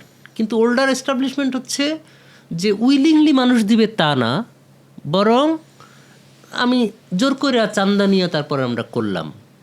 উইলিংলি পায় কারা? উইলিংলি পায় হচ্ছে ধরেন এই যে যেমন জামাত হিউজ টাকা পায়, আমি যেটা শুনছি যে দেশের এবং দেশের বাইরের থেকে। এই জায়গাটা এনসিপিও থাকতে পারতো, কিন্তু মোস্ট প্রবাবলি ওরা মিনিস্ট্রিতে যাওয়ায় ওদের ব্যাপারে এরকম ওই রিপোর্ট এইসব কারণে ওরা ধনী হয়ে গেছে, এরকম একটা এমন একটা ওরা যে বাস্তবতায় আসছিল, ওরা যে ফিলোসফিকে সামনে রেখে বা যে চিন্তা নিয়ে ক্ষমতায় আসছিল যে আমরা যদি থাকি তাহলে এই গভর্নমেন্টটা মানে লক্ষ্যচ্যুত হবে না। আমরা জুলাইয়ে যেই জিনিসটা, যেই অ্যাসপিরেশনটা অ্যাচিভ করতে চাইছি, জুলাইয়ের যে লক্ষ্যটায় আমরা যেতে, এই গভর্নমেন্টটা কিন্তু এতে আমি মনে করছি যে এটা ঠিক হয়, মানে এটা আপনি বাইরে থাকলে আরও ভালোভাবে পারতেন। বাইরে থাকলে আপনি ওই প্রেশারটা আরও বেশি স্ট্রংলি আপনি ইয়ে করতে পারতেন। আর বাইরে থাকলে আপনার ফোকাসটাও থাকতো, আপনার থাকতো যে আমি খুব দ্রুত একটা পার্টি করব, আমি একদম গ্রাম লেভেলে আমি ছড়ায় যাব, আমি আমার ইনস্টিটিউশনগুলো তৈরি করব, আমি বাইরের থেকে প্রেশার দিতাম যে আমার 50টা মিডিয়া দাও, আমার এটা, কারণ আমার ওল্ড ইস্টাবলিশমেন্ট মিডিয়াকে আমি বন্ধ তো করতে পারতেছি না, আর সে আমার কথা নিবেও না। হ্যাঁ, তো তাকে আমার যদি চ্যালেঞ্জ করতে হয়, আমার নতুন মিডিয়া দরকার, সেটা আমার ইয়ে করে দিত। তো আপনি সেই কিছু ওই কাজগুলো তো কিছু হয় নাই। এটা না, আমাদের মধ্যে অনেক নাইভিটি ছিল আমার মনে হয়েছে। না সেটাই, মানে ওদের তো আসলে ওই বয়স এক্সপিরিয়েন্স ওই জিনিসটা হয় নাই বা ছিল না আর কি। আচ্ছা, আমি অন্য দু একটা জিনিস আমার একটু একটু জটিল ধরনের আগ্রহ আছে। তার ভিতরে একটা হচ্ছে ধরেন 5 আগস্টের পরে পুলিশ তো সব থানা ছেড়ে পালাই গেল, তারপরে আপনারা হচ্ছে যে তোয়াজ টোয়াজ করে ডাইকে ডাইকে পুলিশ আনলেন। তো আনার সময় আপনারা হচ্ছে যারা যারা এই হাসিনার হইয়া যারা ইয়ে করছিল, মানে আপনারা আমল নামা ধীরে ধীরে বাইসে আনতে পারতেন না যে এরা বাদ? এই জায়গাটা আমাদেরকে এই ইন্টারিম গভর্নমেন্টকে প্রথম থেকেই ভোগাইছে, ভয়াবহ। এই জিনিসটা বাইরে বোঝানোও যায় না। যেমন ধরেন আপনি বাইরের থেকে বলতেছেন যে পুলিশের এসপি ইনি আছেন, একে আপনারা আনছেন, উনি দোসর ছিলেন, ঠিক আছে, এ হলো দোসরের লোক। তার আপনার অনেকগুলো ছবি আমাদেরকে পাঠায় দিলেন যে আওয়ামী লীগ সময়ে তাকে ওবায়দুল কাদেরের সাথে গল্প করতেছে, ইয়ে করতেছে। আবার ওকে নিয়ে যখন আপনি ইনভেস্টিগেট করতে গেল, মানে আমরা যখন প্রফেসর ইউনূস বা এরা মানে হোম মিনিস্ট্রি যখন ওটা নিয়ে ইনভেস্টিগেট করতে গেল, তখন দেখা গেল যে ওই লোকটা দেখাচ্ছে যে না, তার সাথে বিএনপি লিডারদের ছবিও দেখাচ্ছে, জামাতের লিডারের ছবিগুলোও দেখাচ্ছে। হ্যাঁ, আবার এই যে এসপি যে বিএনপি আওয়ামী লীগের দোষর ছিল কি ছিল না, এইটা নিয়ে যখন ইনভেস্টিগেট কারা করবে ধরেন এনএসআইয়ের লোক, যে এনএসআই যে লোককে দিয়ে আপনি ইনভেস্টিগেট করেন, সেও তো আওয়ামী লীগের লোক, এসে 80%। ফলে যেটা হয়েছে কি, এবং এদের সমষ্টিগত রিপোর্ট নিয়ে আপনার হোম মিনিস্টার বা প্রফেসর ইউনূসের ডিসাইড করতে হচ্ছে যে এই লোকটাকে রাখা ঠিক হবে কি ঠিক হবে না। এবং ব্যাক অফ এরা তো গুড পিপল, যে যারা এই ডিসিশনটা নিচ্ছেন, তাদের মাথায় থাকে আমি কি অন্যায় করতেছি কিনা, আমি এই লোকটাকে যে রিমুভ করবো, আমার তো একটা মোরাল হ্যাজার্ড তৈরি হয়। এই যে মোরাল হ্যাজার্ডটা, এই জায়গাটায় তারা কেমনে ডিসিশন নেবে। আপনি ভাবতেছেন এটা খুব ইজি, এদের সবাই 500 জনের একসাথে বাইর করে দাও। তো আপনি 500 জনের বাইর করে দেওয়ার মাধ্যমে আপনি যে মোরাল হ্যাজার্ডটা তৈরি করতেছেন, তো ভয়াবহ জিনিস। তো এই যে পাওয়ারের সাথে যে এই অনুষঙ্গ, এই প্রবলেমগুলো আসতেছে, বরাবর হচ্ছে বসাবেন কারে, মেবি এই জন্য আবার যারে বসাবেন সে যে আরেকটা হচ্ছে বড় দোষর না, মেবি এই কারণেই বিপ্লবের জন্য পার্টি লাগে। কারণ আপনার হচ্ছে যে আপনার রিপ্লেসমেন্টটা রেডি, আপনি যার ব্যাপারে জানেন। এই জিনিসগুলো শুধুমাত্র তো পুলিশের ক্ষেত্রে, এটা সিভিল ব্যুরোক্রেসির ক্ষেত্রে, অনেকের ক্ষেত্রে এটা হয়েছে। আপনি সত্যিকার অর্থে, এবং এক একজন একটা, এবং আবার ইউটিউব যারা ফেসবুকে এসে একদম দিয়ে দিচ্ছে এই যে ওনার 70টা ছবি, সে তো ওই আওয়ামী লীগের 70টা ছবি দেখতেছে, আর আমার কাছে তো পাঠানো হয়েছে যে সে বিএনপিরও 70টা ছবি, জামাতের লগেও আছে, জামাতের সাথেও আছে। ফলে এই কাজগুলো করা হয়েছে, বাট সত্যি করতে যথেষ্ট, মানে এই ডিসিশনগুলো যথেষ্ট ভোগাইছে সবাইকে, এমনভাবে পলিটিসাইজ করে গেছে আগের গভর্নমেন্ট। হ্যাঁ, বা তারও আগে। তখন আসলে হয় কি, এই জায়গার থেকে আপনি নির্মোহভাবে যে একটা ডিসিশন নেবেন, সেটা টাফ ছিল যে কেউ, এবং ভবিষ্যতেও এই টাফনেস এইটা থাকবে। এই প্রবলেম থেকে আমরা কেমনে কবে বের হব, হ্যাঁ, আই ডোন্ট নো। তো অ্যাটলিস্ট মানে কতগুলো ট্রান্সপারেন্সির জায়গা তো ক্রিয়েট করতে পারতেন। মানে হচ্ছে যে একটা ডিসিশন আমি শুনছিলাম যে ওই যে পুলিশ রিমান্ড টিমান্ড এই জায়গাটা মোর ট্রান্সপারেন্ট কেমনে করবে, সেই ব্যাপারে একটা অ্যাটেম্প্ট নিচ্ছিল স্বরাষ্ট্রমন্ত্রী, তখন ছিল জাহাঙ্গীর, তাই না, স্বরাষ্ট্র উপদেষ্টা। পরে পরে পরে তো আর ওইটা নিয়ে আমি আর আগাইতে দেখি নাই, বা ওইটা থাইমে গেছে। মানে এটা আসলে সিরিয়াস, এই জায়গাগুলো সিরিয়াসলি আসলে আমরা অনেক কাজ করা হয়েছে। অনেক ছিল যে এই রিমান্ডগুলো অন্তত ট্রান্সপারেন্ট কাচের জায়গায়, যাতে মানুষ বাইরের থেকে দেখে কিভাবে তাকে রিমান্ডে নেওয়া হয়েছে। বা বাংলাদেশের ক্ষেত্রে সত্যিকার অর্থে 164 ধারায় যে আপনি কনফেশনাল স্টেটমেন্ট নেন, এটাই তো হচ্ছে mother of all crime. Right. হ্যাঁ, এর চেয়ে বড় ক্রাইম তো আর হয় না। আপনাকে নিয়ে যে আপনাকে বললো যে এটা সাইন কর, আপনি দেখবেন যে তারেক রহমানের এগেনস্টে যে কোচগুলো সবই হচ্ছে কেউ না কেউ কনফেশনাল স্টেটমেন্ট, তার মাথায় পিস্তল ঠেকা, এইটা আইনে তারেক রহমানের এগেনস্টে একটা কেস দিচ্ছে। বা আজকে যদি শফিকুল আলমের এগেনস্টে দিতে হয় একটা কেস, একজন আইনা হয় শফিকুল আলমের এই করছে, আমার সাথে আমাকে উনি এই করছেন, দিয়ে দিল। এবং আপনি এটা কন্টেস্ট, এবং যদি আপনারা কন্ট্রোলে কোর্টগুলো থাকে, ওই কনফেশনাল স্টেটমেন্টই তখন বড় হয়ে যায়। আপনি মুফতি হান্নানের আপনি কনফেশনাল স্টেটমেন্টটা দেখেন নাই? যখন মুফতি হান্নান এর কনফেশনাল স্টেটমেন্ট ওরা নিয়ে আপনি সোর্স রিভিল না করে ডেইলি স্টার সহ আরও কয়েকটা পত্রিকায় খাওয়াই দিচ্ছে। ডেইলি স্টার 8 কলামে না 6 কলামে দিছে ইটস এ হাওয়া ভবন প্লট।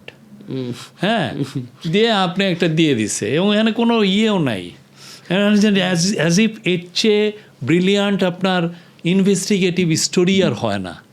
অথচ যখন এটা হলো মুফতি হান্নানের হলো কনফেশনাল স্টেটমেন্ট, যেই মুফতি হান্নান যখন ট্রায়ালটা শুরু হইলো তখন সে যে কিন্তু কোর্টের সামনে বলতেছে যে মাননীয় জাজ, আমাকে যে এই যে কনফেশনাল স্টেটমেন্টটা আমাকে নিলেন, যে আমারে দিয়া বলাইলেন যে এটা হাওয়া ভবনে আমরা এই প্লটটা করছি তারেক রহমানের সাথে, এটা পুরোটা বানোয়াট, আমার মাথায় AK-47 দিছিল, দিয়ে ঠেকায় আমাকে বলছে যে তুই এটা সাইন কর, নতুবা তোকে কি জন্য তোর মাথা গুলি করে মগজ উড়া ফেলুম।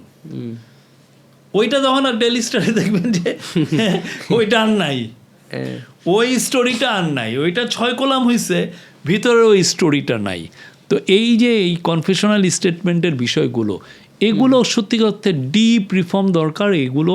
এই রিফর্মের জন্য সত্যিকার অর্থে you need quality debate in the parliament. সবাই মিলে পুরো সোসাইটি এটা নিয়ে বসতে হবে। কিন্তু আপনারা তো অ্যাটেম্প্ট নিছিলেন, আমরা কিছু করছি। আমরা এই যে আমাদের পুলিশ কমিশনটাই তো টিকে নাই, অনেক কিছুই তো নিছি আমরা। তো লোয়ার কোর্টকে কি যেন লোয়ার কোর্টকে যাতে পলিটিক্যাল গভর্নমেন্ট কন্ট্রোল না করতে পারে, পলিটিক্যাল গভর্নমেন্ট কেন লোয়ার কোর্টকে কন্ট্রোল করতে চায়? কারণ সে তার অপোজিশনকে সে একটা দৌড়ের উপরে রাখতে চায় এর মাধ্যমে। কারণ অপোজিশনে একটা কেউ বা কাউকে সে যদি অ্যারেস্ট করে, তার যাতে জামিনটা ডিনাই করা যায়, এটাই তো আওয়ামী লীগ তো এই কাজগুলোই করছে। তো তখন আমরা তো ওইটাও তো হয় নাই। আমরা যে লোয়ার কোর্টের যে সুপ্রিম কোর্টের সেক্রেটারিয়েট বিষয় যে ওইটাও তো টিকে নাই।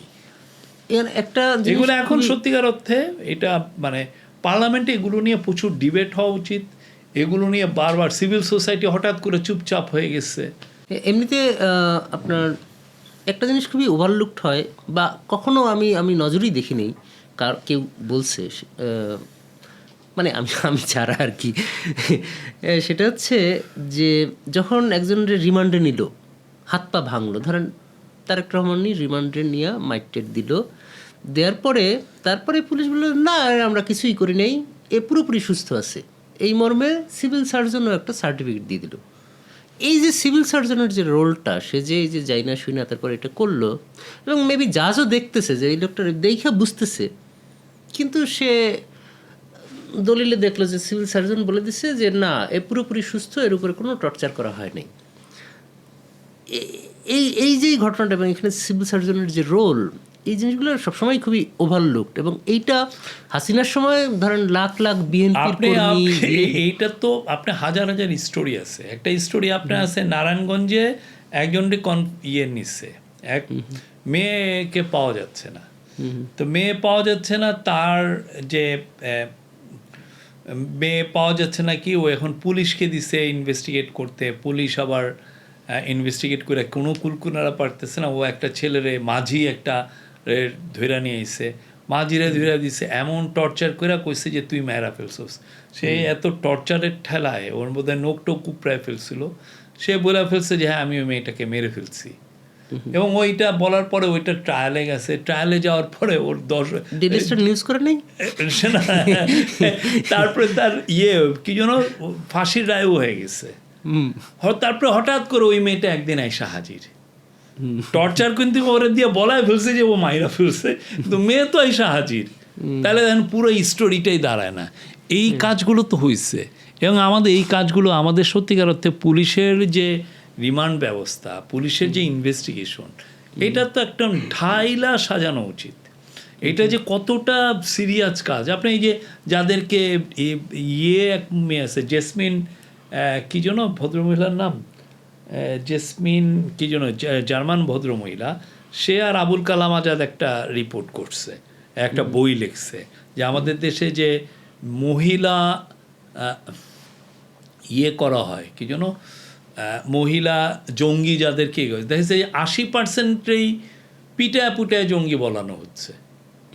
এবং এটা কারা করতেছে? যারা করতেছে যে আমি এই যে এরে ধরছি, সালেহা বেগম ধরলাম, সে সালেহা বেগম হচ্ছে বিশিষ্ট জঙ্গি বগুড়ার, হ্যাঁ, কিন্তু এই যে যে যারা ধৈরা, এটা কেন ধৈরা সে জঙ্গি প্রমাণ করতেছে? বিকজ সে যদি গভর্নমেন্টে বলতে পারে যে আমি এই বছর 17 জন জঙ্গিতে অ্যারেস্ট করছি, তাহলে তার তো একটা পদক পাবে, তার একটা প্রমোশন পাবে। এই যে প্রমোশনের প্রলোভনে বাংলাদেশে 80% মহিলা জঙ্গির কেসই হচ্ছে ভুয়া। এগুলোও তো ওই যে রিমান্ডে নিয়ে যায় আপনার এই গল্পগুলো সাজানো। তো এই জায়গাটায় সত্যিকার অর্থে সিরিয়াস যেই ধরনের রিফর্ম দরকার, সেটা নিয়ে যেই ধরনের লেখালেখি দরকার, যেই ধরনের আপনি লেখালেখি না হলে এটা নিয়ে ডিবেটটা তৈরি হবে কিভাবে, এটা তো হয় নাই সত্যিকার অর্থে।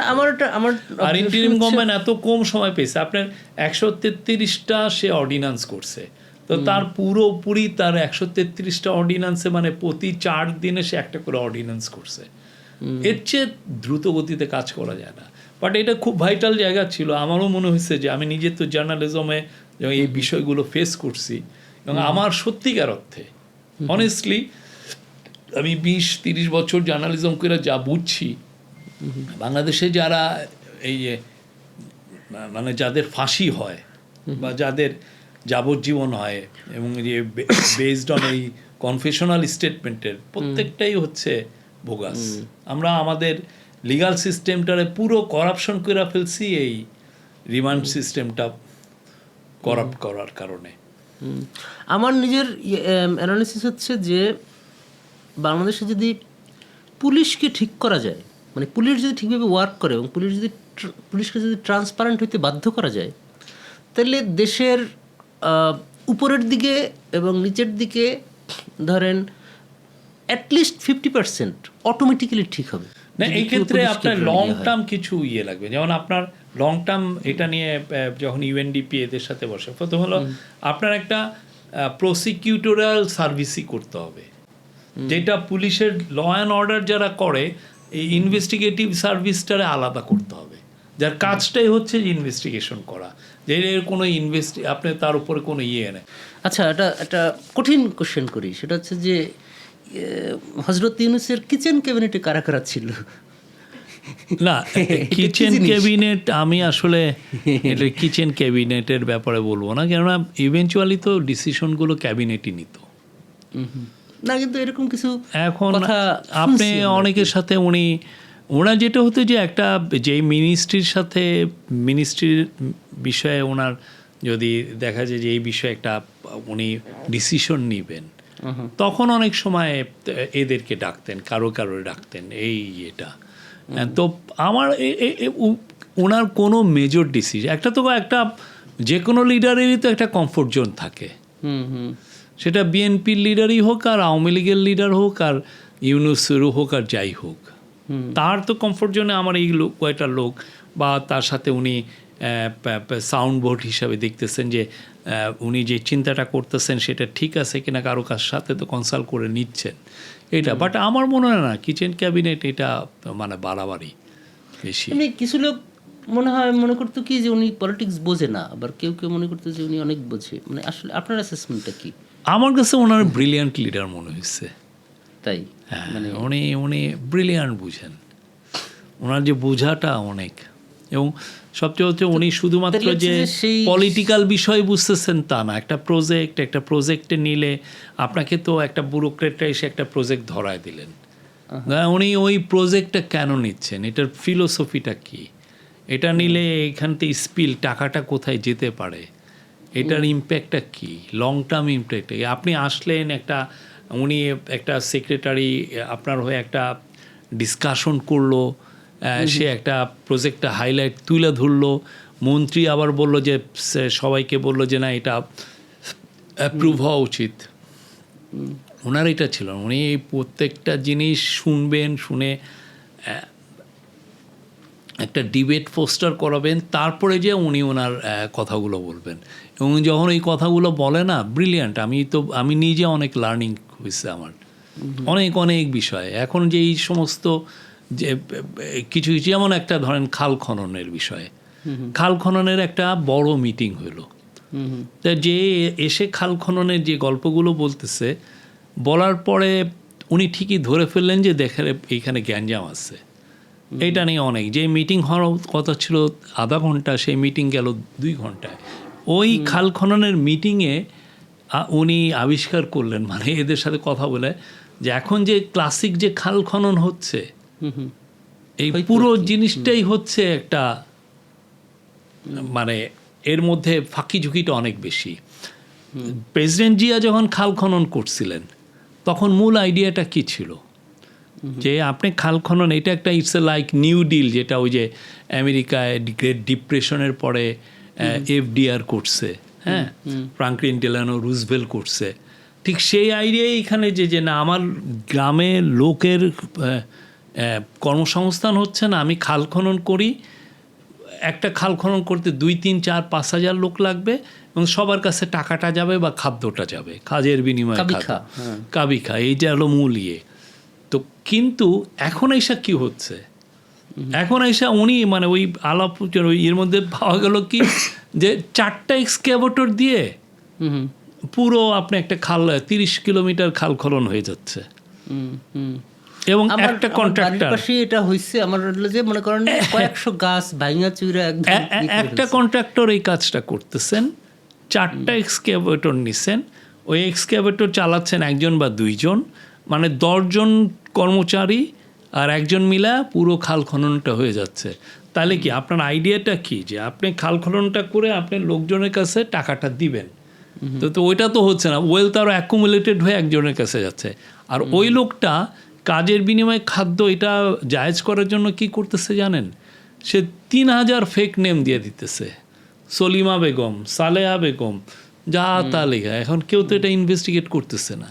এইটা আরেকটা হচ্ছে যে আপনার এই খাল খননের যৌক্তিকতাটাও এখন ওনার এগুলো এই সমস্ত জিনিস নিয়ে উনি মানে এইগুলো ওনাকে মানে পাশ কাটায় যাওয়া একটা সেক্রেটারি বা একটা আনবিলিভেবল, এটা দিয়ে না। বা উনি যখন ফরেন ডিগনিটারির সাথে যখন কথা বলেন, তারে যে ইংলিশ দেখা যায় যে ওর ব্যাপারে তার বিশাল একটা পড়ালেখা থাকে, তারে কীভাবে কমফোর্ট জোনে এনে তার সাথে আপনি কথা বলবেন, হ্যাঁ, এটা তো মানে আনবিলিভেবল। মানে দ্যাট মিনস ওনার যে প্রিপারেশন থাকে, আমি বলবো যে আমি মানে 18 মাসে যা শিখছি ওনার পাশে থেকে, এটা আই জাস্ট আমার ওনার প্রতি রেসপেক্টটা বেড়েছে। আর একটা জিনিস দেখছি যে ওনার মধ্যে উনি একটা নির্লোভ একটা লোক, কাজ ছাড়া। এই হঠাৎ একটা কাজ হলো, একটা অ্যাপ্রিসিয়েশন হলো, একটা শুনলেন, তারপর আবার ওনাই ওই কাজটা করলেন না, আবার কাজে ঢুকে গেলেন। কাজ ছাড়া ওনার, আর এমন যে পলিটিক্স উনি বুঝতেছেন না, এটা কিন্তু ভুল। উনি পলিটিক্স খুব ভালো বুঝেন, বাংলাদেশের পলিটিক্যাল ল্যান্ডস্কেপে যে কোথায় কোথায় ফল্ট লাইন, এইটা ওনার পড়া আছে, ওনার খুব ডিপ রিডিং আছে। এমন না যে উনি একজনের আপনারতে শুনলেন আমারতে শুনলেন, তার না। এগুলো বিষয়ে ওনার খুব গভীর পড়ালেখা আছে। আমি একটা কথা বললাম, রেস করলাম, এটা নিয়ে ডিবেট হলো, মনে হলো যে না তুমি তো এটা ভুল বলতেছো, ওই বইটা যায় দেখো, ওইখানে এটা আছে। তাহলে এটা এইভাবে বলি যে ধরেন গত 15-18 বছরে কি ওনার এলএম বাড়ছে, তাইলে মানে হচ্ছে যে 1-11 সরকার সময় উনি যে একটা পার্টি করছিল, সেইখানে ওনার যে অ্যাসেসমেন্ট ছিল, সেটা কি তাহলে মানে পরে এসে তো বোঝা গেছে যে সেটা ভুল বা উনি কোনো একটা না, জায়গায় এবং উনি এমন না যে ওনার এইটাও আছে, উনি যদি মনে করেন যে একটা ভুল হচ্ছে উনি খুব দ্রুত এটা রেকটিফাই করেন, না না এটা ঠিক হচ্ছে না, ওকে। এই ব্যাপারে কি ওনার সাথে কথা হয়েছে আপনার, যে ওই সময় ওনার না assessment কি ছিল? ওনার আমি নিজে ইন্টারভিউ যখন নিছিলাম আমার এই ইয়ের আগে, উনি বলছিলেন যে উনি 10 সপ্তাহ পার্টিটা ছিল, তারপরে উনি বলছেন যে এটা ঠিক হচ্ছে না, মানে তাড়াতাড়ি উনি বাদ দিয়ে দিচ্ছেন। না একটা মানুষ তো একটা এক্সপেরিমেন্ট করতেই পারে, আমি 50টা এক্সপেরিমেন্ট করলাম, তা আমি কি সবগুলোই কি আমার আমার ঠিক নিজেরই হবে? সেরকম প্ল্যান হ্যাঁ। যে 100 প্রজেক্ট করা, 80% ফেল করা, 20টা সাকসেসফুল। ওনার কথা যে ফেল করতেই পারে, আবার আরেকটা দেখি। তাহলে এখন ধরেন আবার কি ওনার আসার সম্ভাবনা আছে? মনে হয়? না না ওনার পলিটিক্যাল অ্যাম্বিশন নাই, না মিনিমামও নাই। মানে এখন তো আসলে এখন যদি উনি পার্টি করে তাহলে তো আসলে এটা বেটার হইতে পারে আগের চাইতে। না না উনি কাজে আবার দিয়ে উনি একটা ইউনিভার্সিটি দিচ্ছেন, সেটা নিয়ে ওনার অনেক কাজ। উনি একটা হসপিটাল দিচ্ছেন, বাংলাদেশের এটা প্রাইভেট সবচেয়ে লার্জেস্ট হসপিটাল হবে, এটার বিষয়ে ওনার কাজ, ওইটাকে সামনে রেখে অনেকগুলো নার্সিং স্কুল এগুলো আছে, তারপরে অন্যান্য অনেক প্রজেক্ট আছে যেগুলো দিয়ে জব তৈরি হবে, উনি ওনার পুরো কাজে ফুললি নিয়োজিত হয়েছেন।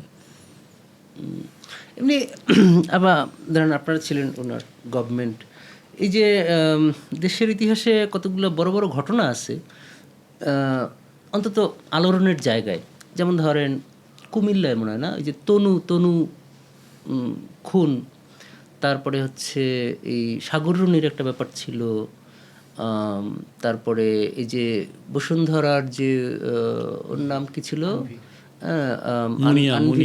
মুনিয়া। হ্যাঁ, এই জিনিসগুলো নিয়ে আপনাদের কাছ থেকে আরেকটু কিছু কি পাইতে পারতাম আমরা? না আমরা সাগররুনি নিয়ে সিরিয়াস ছিলাম, এটা নিয়ে পিবিআইকে তো আবার ইনভেস্টিগেট করতে বলা হলো, ওরা করতেছেও। কিন্তু সাগররুনির কিছু কেস আছে না, মানে একদম শেষ মানে ওইটার কোনো এভিডেন্সই রাখা হয় নাই। আপনি যদি এভিডেন্স না থাকে আপনি আগাবেন কিভাবে? এই মানে এটা খুবই চালু কিলার, এরকম চালু কিলার না যে পরে এভিডেন্স নষ্ট করা হয়েছে, এটা এখন এইটা তো আপনি বুঝতে পারছেন, এটা কি তখন নষ্ট হয়েছে নাকি চালু কিলার ছিল তারাই নষ্ট করছে, বা পরে ইনভেস্টিগেশন করতে যারা প্রথম ব্যাচ অফ ইনভেস্টিগেটর তারা করছে, কোনো কিছুই তো সুস্পষ্ট না। এরা ফলে অন্ধকারে হাত রাখছে, যদি হঠাৎ একটা কিছু ইউরেকা মোমেন্ট হয় এরকম। পিবিআই তার যথেষ্ট, ওরা যেটা ফোকাস দিচ্ছে যে ওই সময় প্রথম দিকে যাদেরকে সাসপেক্ট করে অ্যারেস্ট করা হয়েছিল এই লোকগুলো পরবর্তীতে ছাড়া পেয়ে গেছে, এই লোকগুলোকে ট্র্যাক ডাউন করা, আবার দেখা যে কোনো ক্লু পাওয়া যায় কিনা। বাট এটা অনেক কষ্টসাধ্য, অনেক টাইম কনজিউমিং।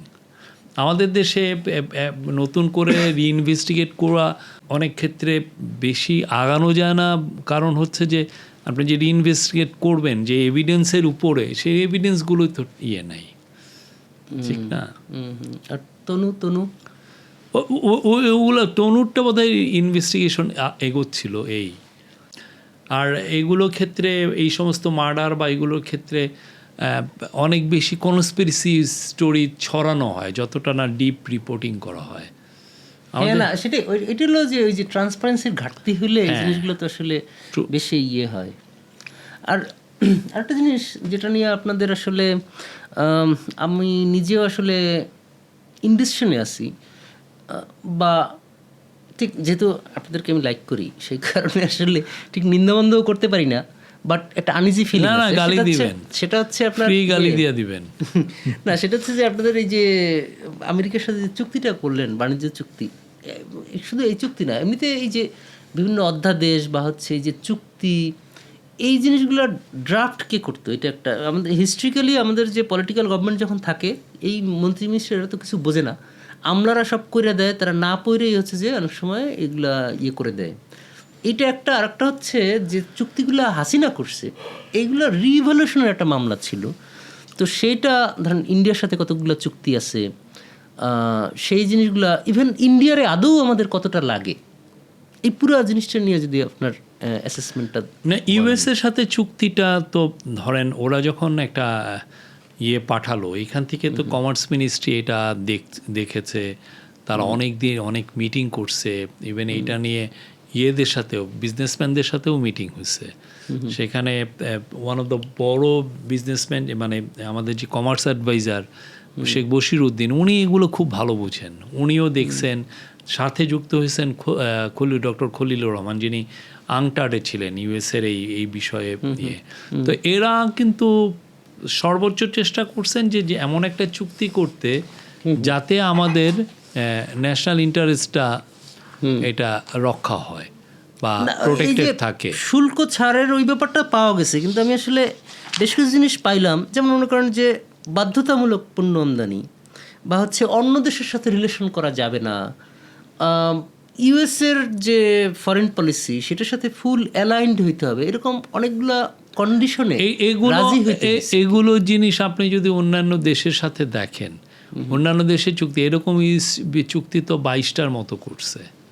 হ্যাঁ, তো সেই চুক্তির সাথে আমাদের চুক্তিগুলো মিলে দেখেন আমরা আমাদের কতটুক করছি, বা এই ক্ষেত্রে আমরা সোফার কোনো সমস্যায় ইয়ে হয়েছে কিনা। আর যদি সমস্যায় পড়ি, এটা তো এমনভাবে এটা যে আমরা এটা থেকে বের হয়ে আসারও কিন্তু একটা আমরা ওই প্রভিশনটা রাখা হয়েছে। তো এই গভর্নমেন্টও তো এটা দেখে, তাহলে তারা তো পলিটিক্যাল গভর্নমেন্ট, তারা যদি মনে করে যে না ইন্টারিম গভর্নমেন্ট ভুল করছে, তারা তো সাথে সাথে ওইখান থেকে স্টেপ ব্যাক করতে পারে। তারা বলতে যে না আমি ক্যান্সেল, আমি চুক্তিটায় থাকবো না।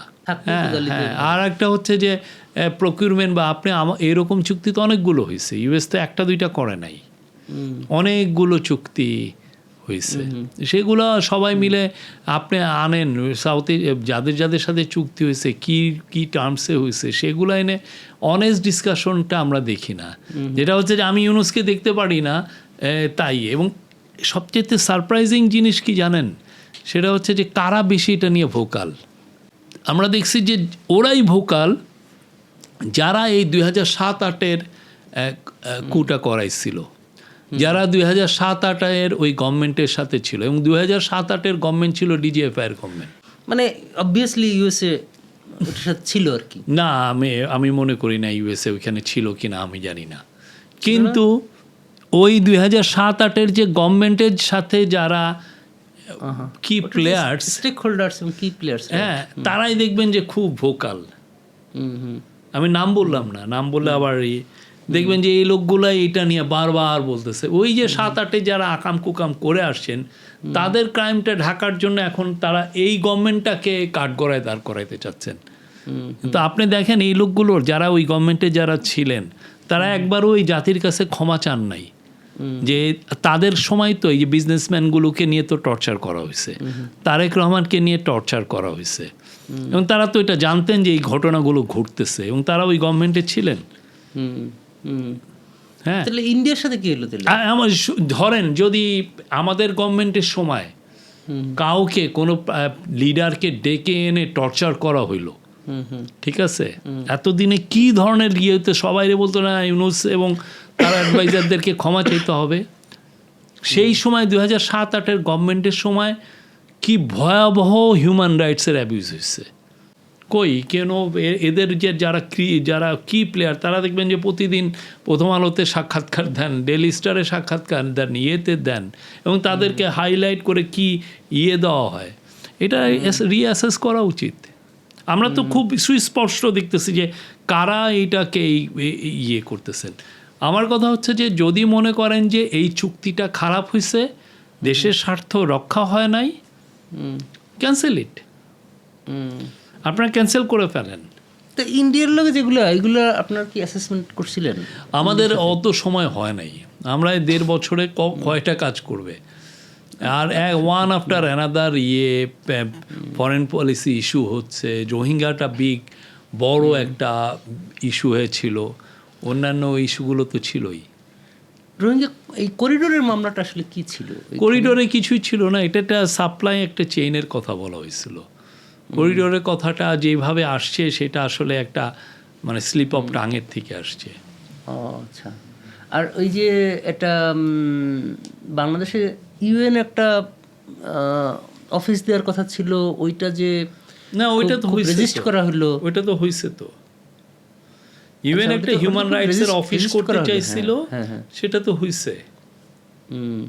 তো এটা যারা রেজিস্ট করতে চাইলো এবং ময়দানে কিছু ইসলামিস্টদেরও আমরা দেখলাম, তো এই জায়গায় আসলে কি ঘটনাটা ঘটছিল? না ওরা একটা ভুল একটা ক্যাম্পেইন হচ্ছিল। আমার মনে হয় যে এটা একটা মিসকনসেপশন তৈরি হচ্ছিল যে এটার মূল কাজই হবে LGBTQ রাইটসটাকে প্রমোট করা এই অফিসের, হ্যাঁ, এই ধরনের একটা ইয়ে। কিন্তু এরা তো মিডিয়ার রোলটা কি ছিল? মিডিয়ার যে কনভেনশনাল মিডিয়ার পোর্ট্রেয়ালটা কেমন ছিল? মানে তারা কি এটার বিরোধিতা করছে নাকি হচ্ছে যে তারাই এদেরকে নামাইছে?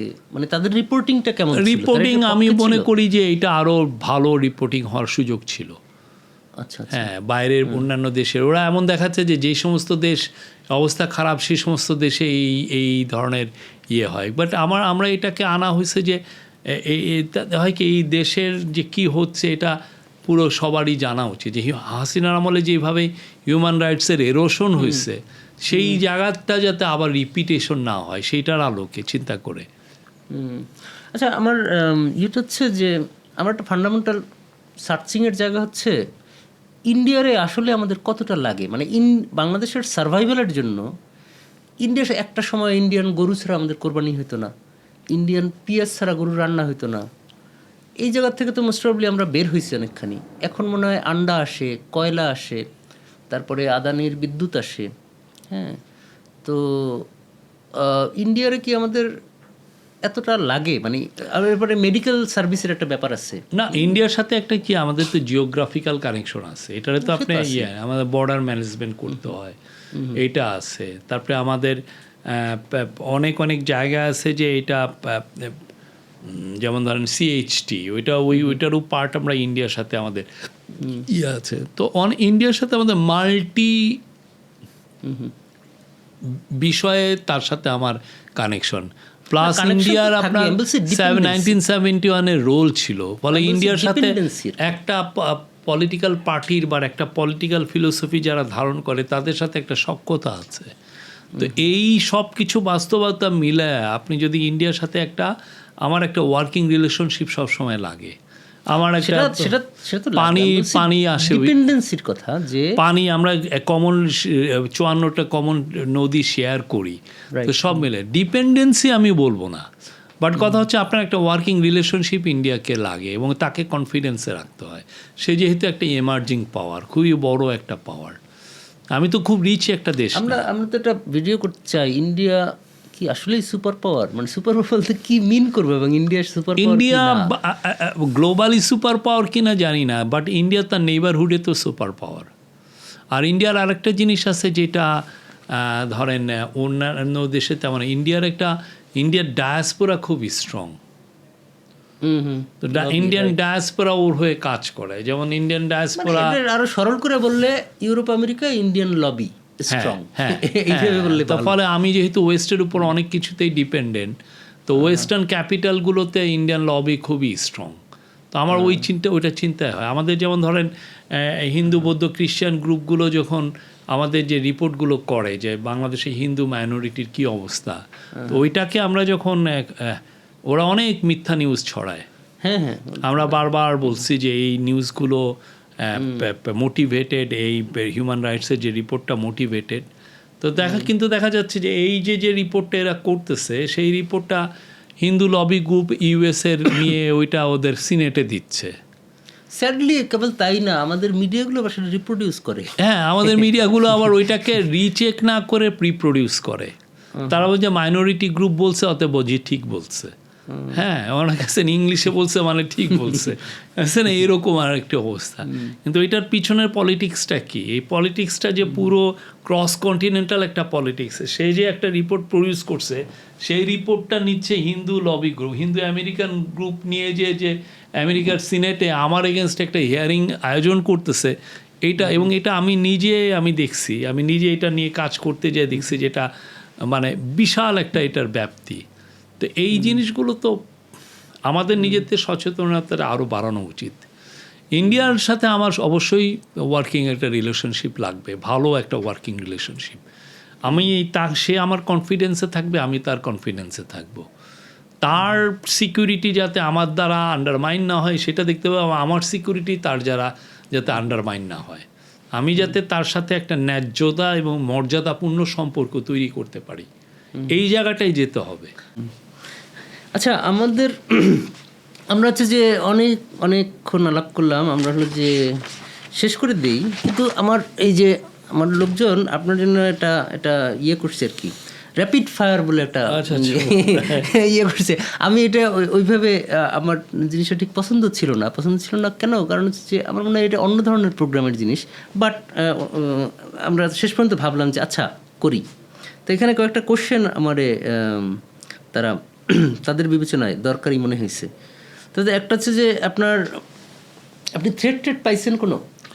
আমি ওই ইয়ের সময় মানে আগের রেজিমের লোকগুলো কিছু কিছু থ্রেট তো দিছে, এখনো ইনবক্সে পাই, গায়ে নাম আঁকলেই হলো। ঘুষ টুসের অফার পাইছেন, টাকা পয়সা খাওয়ার? আমি ঘুষ খাই না এইটুক বলতে পারি, আমি কোনো 1 টাকাও ঘুষ খাই নাই। না বললাম অফার পাইছেন কিনা। আমি 1 টাকাও ঘুষ খাই নাই। আচ্ছা, এই পর্যন্ত না ধরেন আওয়ামী লীগের লোকজন অফার টফার দিছে কিনা এটা না দেয় নাই। না। ও আচ্ছা, তার মানে আপনি ইমেজ এমনভাবে বানাইতে পারছেন যে অফার দিলে আপনি নেবেন না, এটা মোটামুটি এস্টাবলিশ করতে পারছেন, হয়তো সেইটা একটা কারণ হইতে পারে। এমনি ধরেন আপনার যদি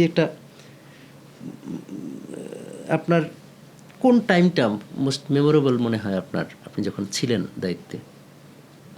আমার পুরো 18 মাসটাই মানে প্রতিদিনই তো একটা না একটা ক্রাইসিস। কোনো ইন্ডিভিজুয়াল ইভেন্ট এরকম যদি কোনো থাকে, মোমেন্ট যদি কোনো থাকে বলতে পারেন। উনি একদিন বললেন যে ক্যাবিনেটে বললেন যে উনি রিজাইন করবেন। আচ্ছা, ওইটার একটা ইট ক্রিয়েটেড এ বিগ ক্রাইসিস। তো ওই ক্রাইসিসটাকে কিভাবে সিরিয়াস ছিল না এটা?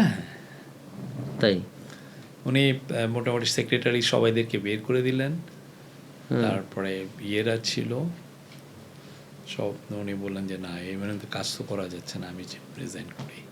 আমি একমাত্র ছিলাম পুরো ইয়ের মধ্যে, সেক্রেটারিদের মধ্যে একমাত্র আমি ওই ক্যাবিনেট মিটিংয়ে ছিলাম। আচ্ছা, তারপরে মানে 2 ঘন্টা ওনাকে অন্যান্য ইয়েরা পারসুয়েশন করতেছেন যে প্লিজ করবেন না।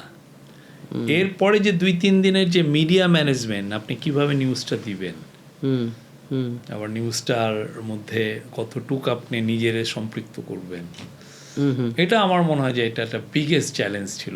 আমার মনে হয় যে আমি ওনারে কনভিন্স করার ব্যাপারে আপনার কোনো রোল ছিল না? আমার এগুলো ব্যাপারে আমি ইয়ে করি না, এটা ওনার ক্যাবিনেট মেম্বাররা ইয়ে করছেন, উনি তারপরে কনভিন্স হলেন, কিন্তু নিউজটা তো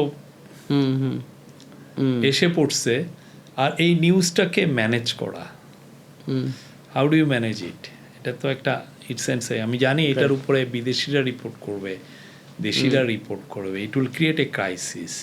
এই ক্রাইসিসটার থেকে যেই ধরনের নিউজ বের হয়, ওই নিউজটারে আপনি আমি ফোন পাইতেছি, আমেরিকার থেকে ফোন আসতেছে, ইয়েতে ফোন আসতেছে, ডিপ্লোম্যাটরা ফোন দিতেছে, এইটারে আপনি কিভাবে ম্যানেজ করবেন? ইট ওয়াজ আমি বলবো যে, এবং আমি তখন তো আপনার চেহারায় আসলে আমাদের অনেকেরই একটা অবজারভেশন হলো যে এই 1.5-2 বছর দায়িত্ব পালনে আপনার বয়স বেড়ে গেছে। ঘুম কম হয়েছে বলে? ঘুম কম হয়েছে, কেননা অনেক সময় উনি তো ওনার সাথে অনেক রাত পর্যন্ত কাজ করছি, সকাল 6টাও কাজ করছি, রাত 2টাও কাজ করছি। আর কোনো এম্বারাসিং মোমেন্ট ছিল যে ধরেন আপনি আনইজি লাগছে বা হচ্ছে না? মিডিয়ার সাথে কনফ্রন্টেশন, ধরেন আওয়ামী জার্নালিস্ট আছে, বিভিন্ন মিডিয়া হাউস আছে, এদের সাথে আপনার বিশেষ কোনো কনফ্রন্টেশন? একটা ঘটনা অবশ্য ধরেন এটার পার্ট না, বাট আমার মাথায় আসলো, সেটা হচ্ছে যে ওই প্রথম আলোর সামনে কিছু ঘটনা ঘটছিল ওই জিয়াফত টাইপের, তখন প্রথম আলোর বেসমেন্টে নিয়ে ওইখানের কিছু আন্দোলনকারীকে পিটাইছে, এরকম কিছু একটা কথাবার্তা শোনা গেছিল। এটার আমাদের আন্ডারস্ট্যান্ডিং হচ্ছে যে ওরা প্রোটেস্ট করতে গেছিল, তখন পুলিশ তাদেরকে বাধা দিছে, পুলিশ তখন লাঠি চার্জ করছে, বেসমেন্টে নিয়ে যে লাঠি চার্জ করছে আমি জানি না, মানে তাদেরকে ওই কম্পাউন্ডের কাছে আসতে দেওয়া হয় নাই। এই না, আমার সাথে মিডিয়ার সাথে আমি তো যত ট্রান্সপারেন্ট হওয়া যায়, আমি যতগুলো এক্সপেরিমেন্ট করছি আমি প্রত্যেকটা আমি বলবো যে কাজে দিছে। আমি আমাদের হিস্ট্রিক্যালি নিউজ, প্রাইম মিনিস্টারের নিউজ মানে চিফের, এটা সাধারণত ওইভাবে কেউ দেয় না। এই গভর্নমেন্টও দেখবেন যে তারা কোনো ডেডিকেটেড কিছু লাইন করে নাই। আমরা যেমন আমি একটা হোয়াটসঅ্যাপ গ্রুপ করছি, আমি বলছি যে মেম্বার হতে চায় বাংলাদেশের যে কোনো প্রান্তের থেকে, সাংবাদিক যদি হয় মেকিং এ মেম্বার, তাহলে আমরা তাকে চিফ অ্যাডভাইজারের নিউজ বা এই আমাদের ইন্টারিম গভর্নমেন্টের নিউজ সে পাবে। ধরেন দেশে যেহেতু রেটরিক এবং প্রোপাগান্ডা খুব কাজে দেয়, হ্যাঁ, ফলে ওইটা দিয়েই চলে আর কি সবাই, ওই সিরিয়াস হওয়ার আর দরকার হয় না। এনিওয়ে, আমরা তো আসলে শফিক ভাই অনেক কথা বললাম, আপনার তো আপনার শুকরিয়া জানাইতে হয় আগে থেকে। ধরেন আপনি পাত্তা দেন আমাদের, সেটা একটা বিরাট ব্যাপার, নাহলে তো আপনি আসতেনই না। আপনি থ্যাংক ইউ। আপনার সাথে আর হচ্ছে যে গল্প করতে, আপনার তো কত বৈঠকে বসছি, রকম সাহেব বৈঠকে ভালোই লাগছে। আপনার লেখা প্রথম যারা মানে যখন ফার্স্ট রিডারের জন্য আপনার লেখায় ঢোকাটা টাফ, আর যখনই ঢুইকা যা মজাটা পায়, স্বাদ যখন নিতে পারে, দ্যাটস ট্রুলি সামথিং। হ্যাঁ, এটা আমি 2-4 জন পাইছি যারা হচ্ছে যে বলে যে এখন আর অন্য লেখা তার পড়তে ভালো লাগে না, এটা আর কি। ঠিক আছে শফিক ভাই, থ্যাংক ইউ।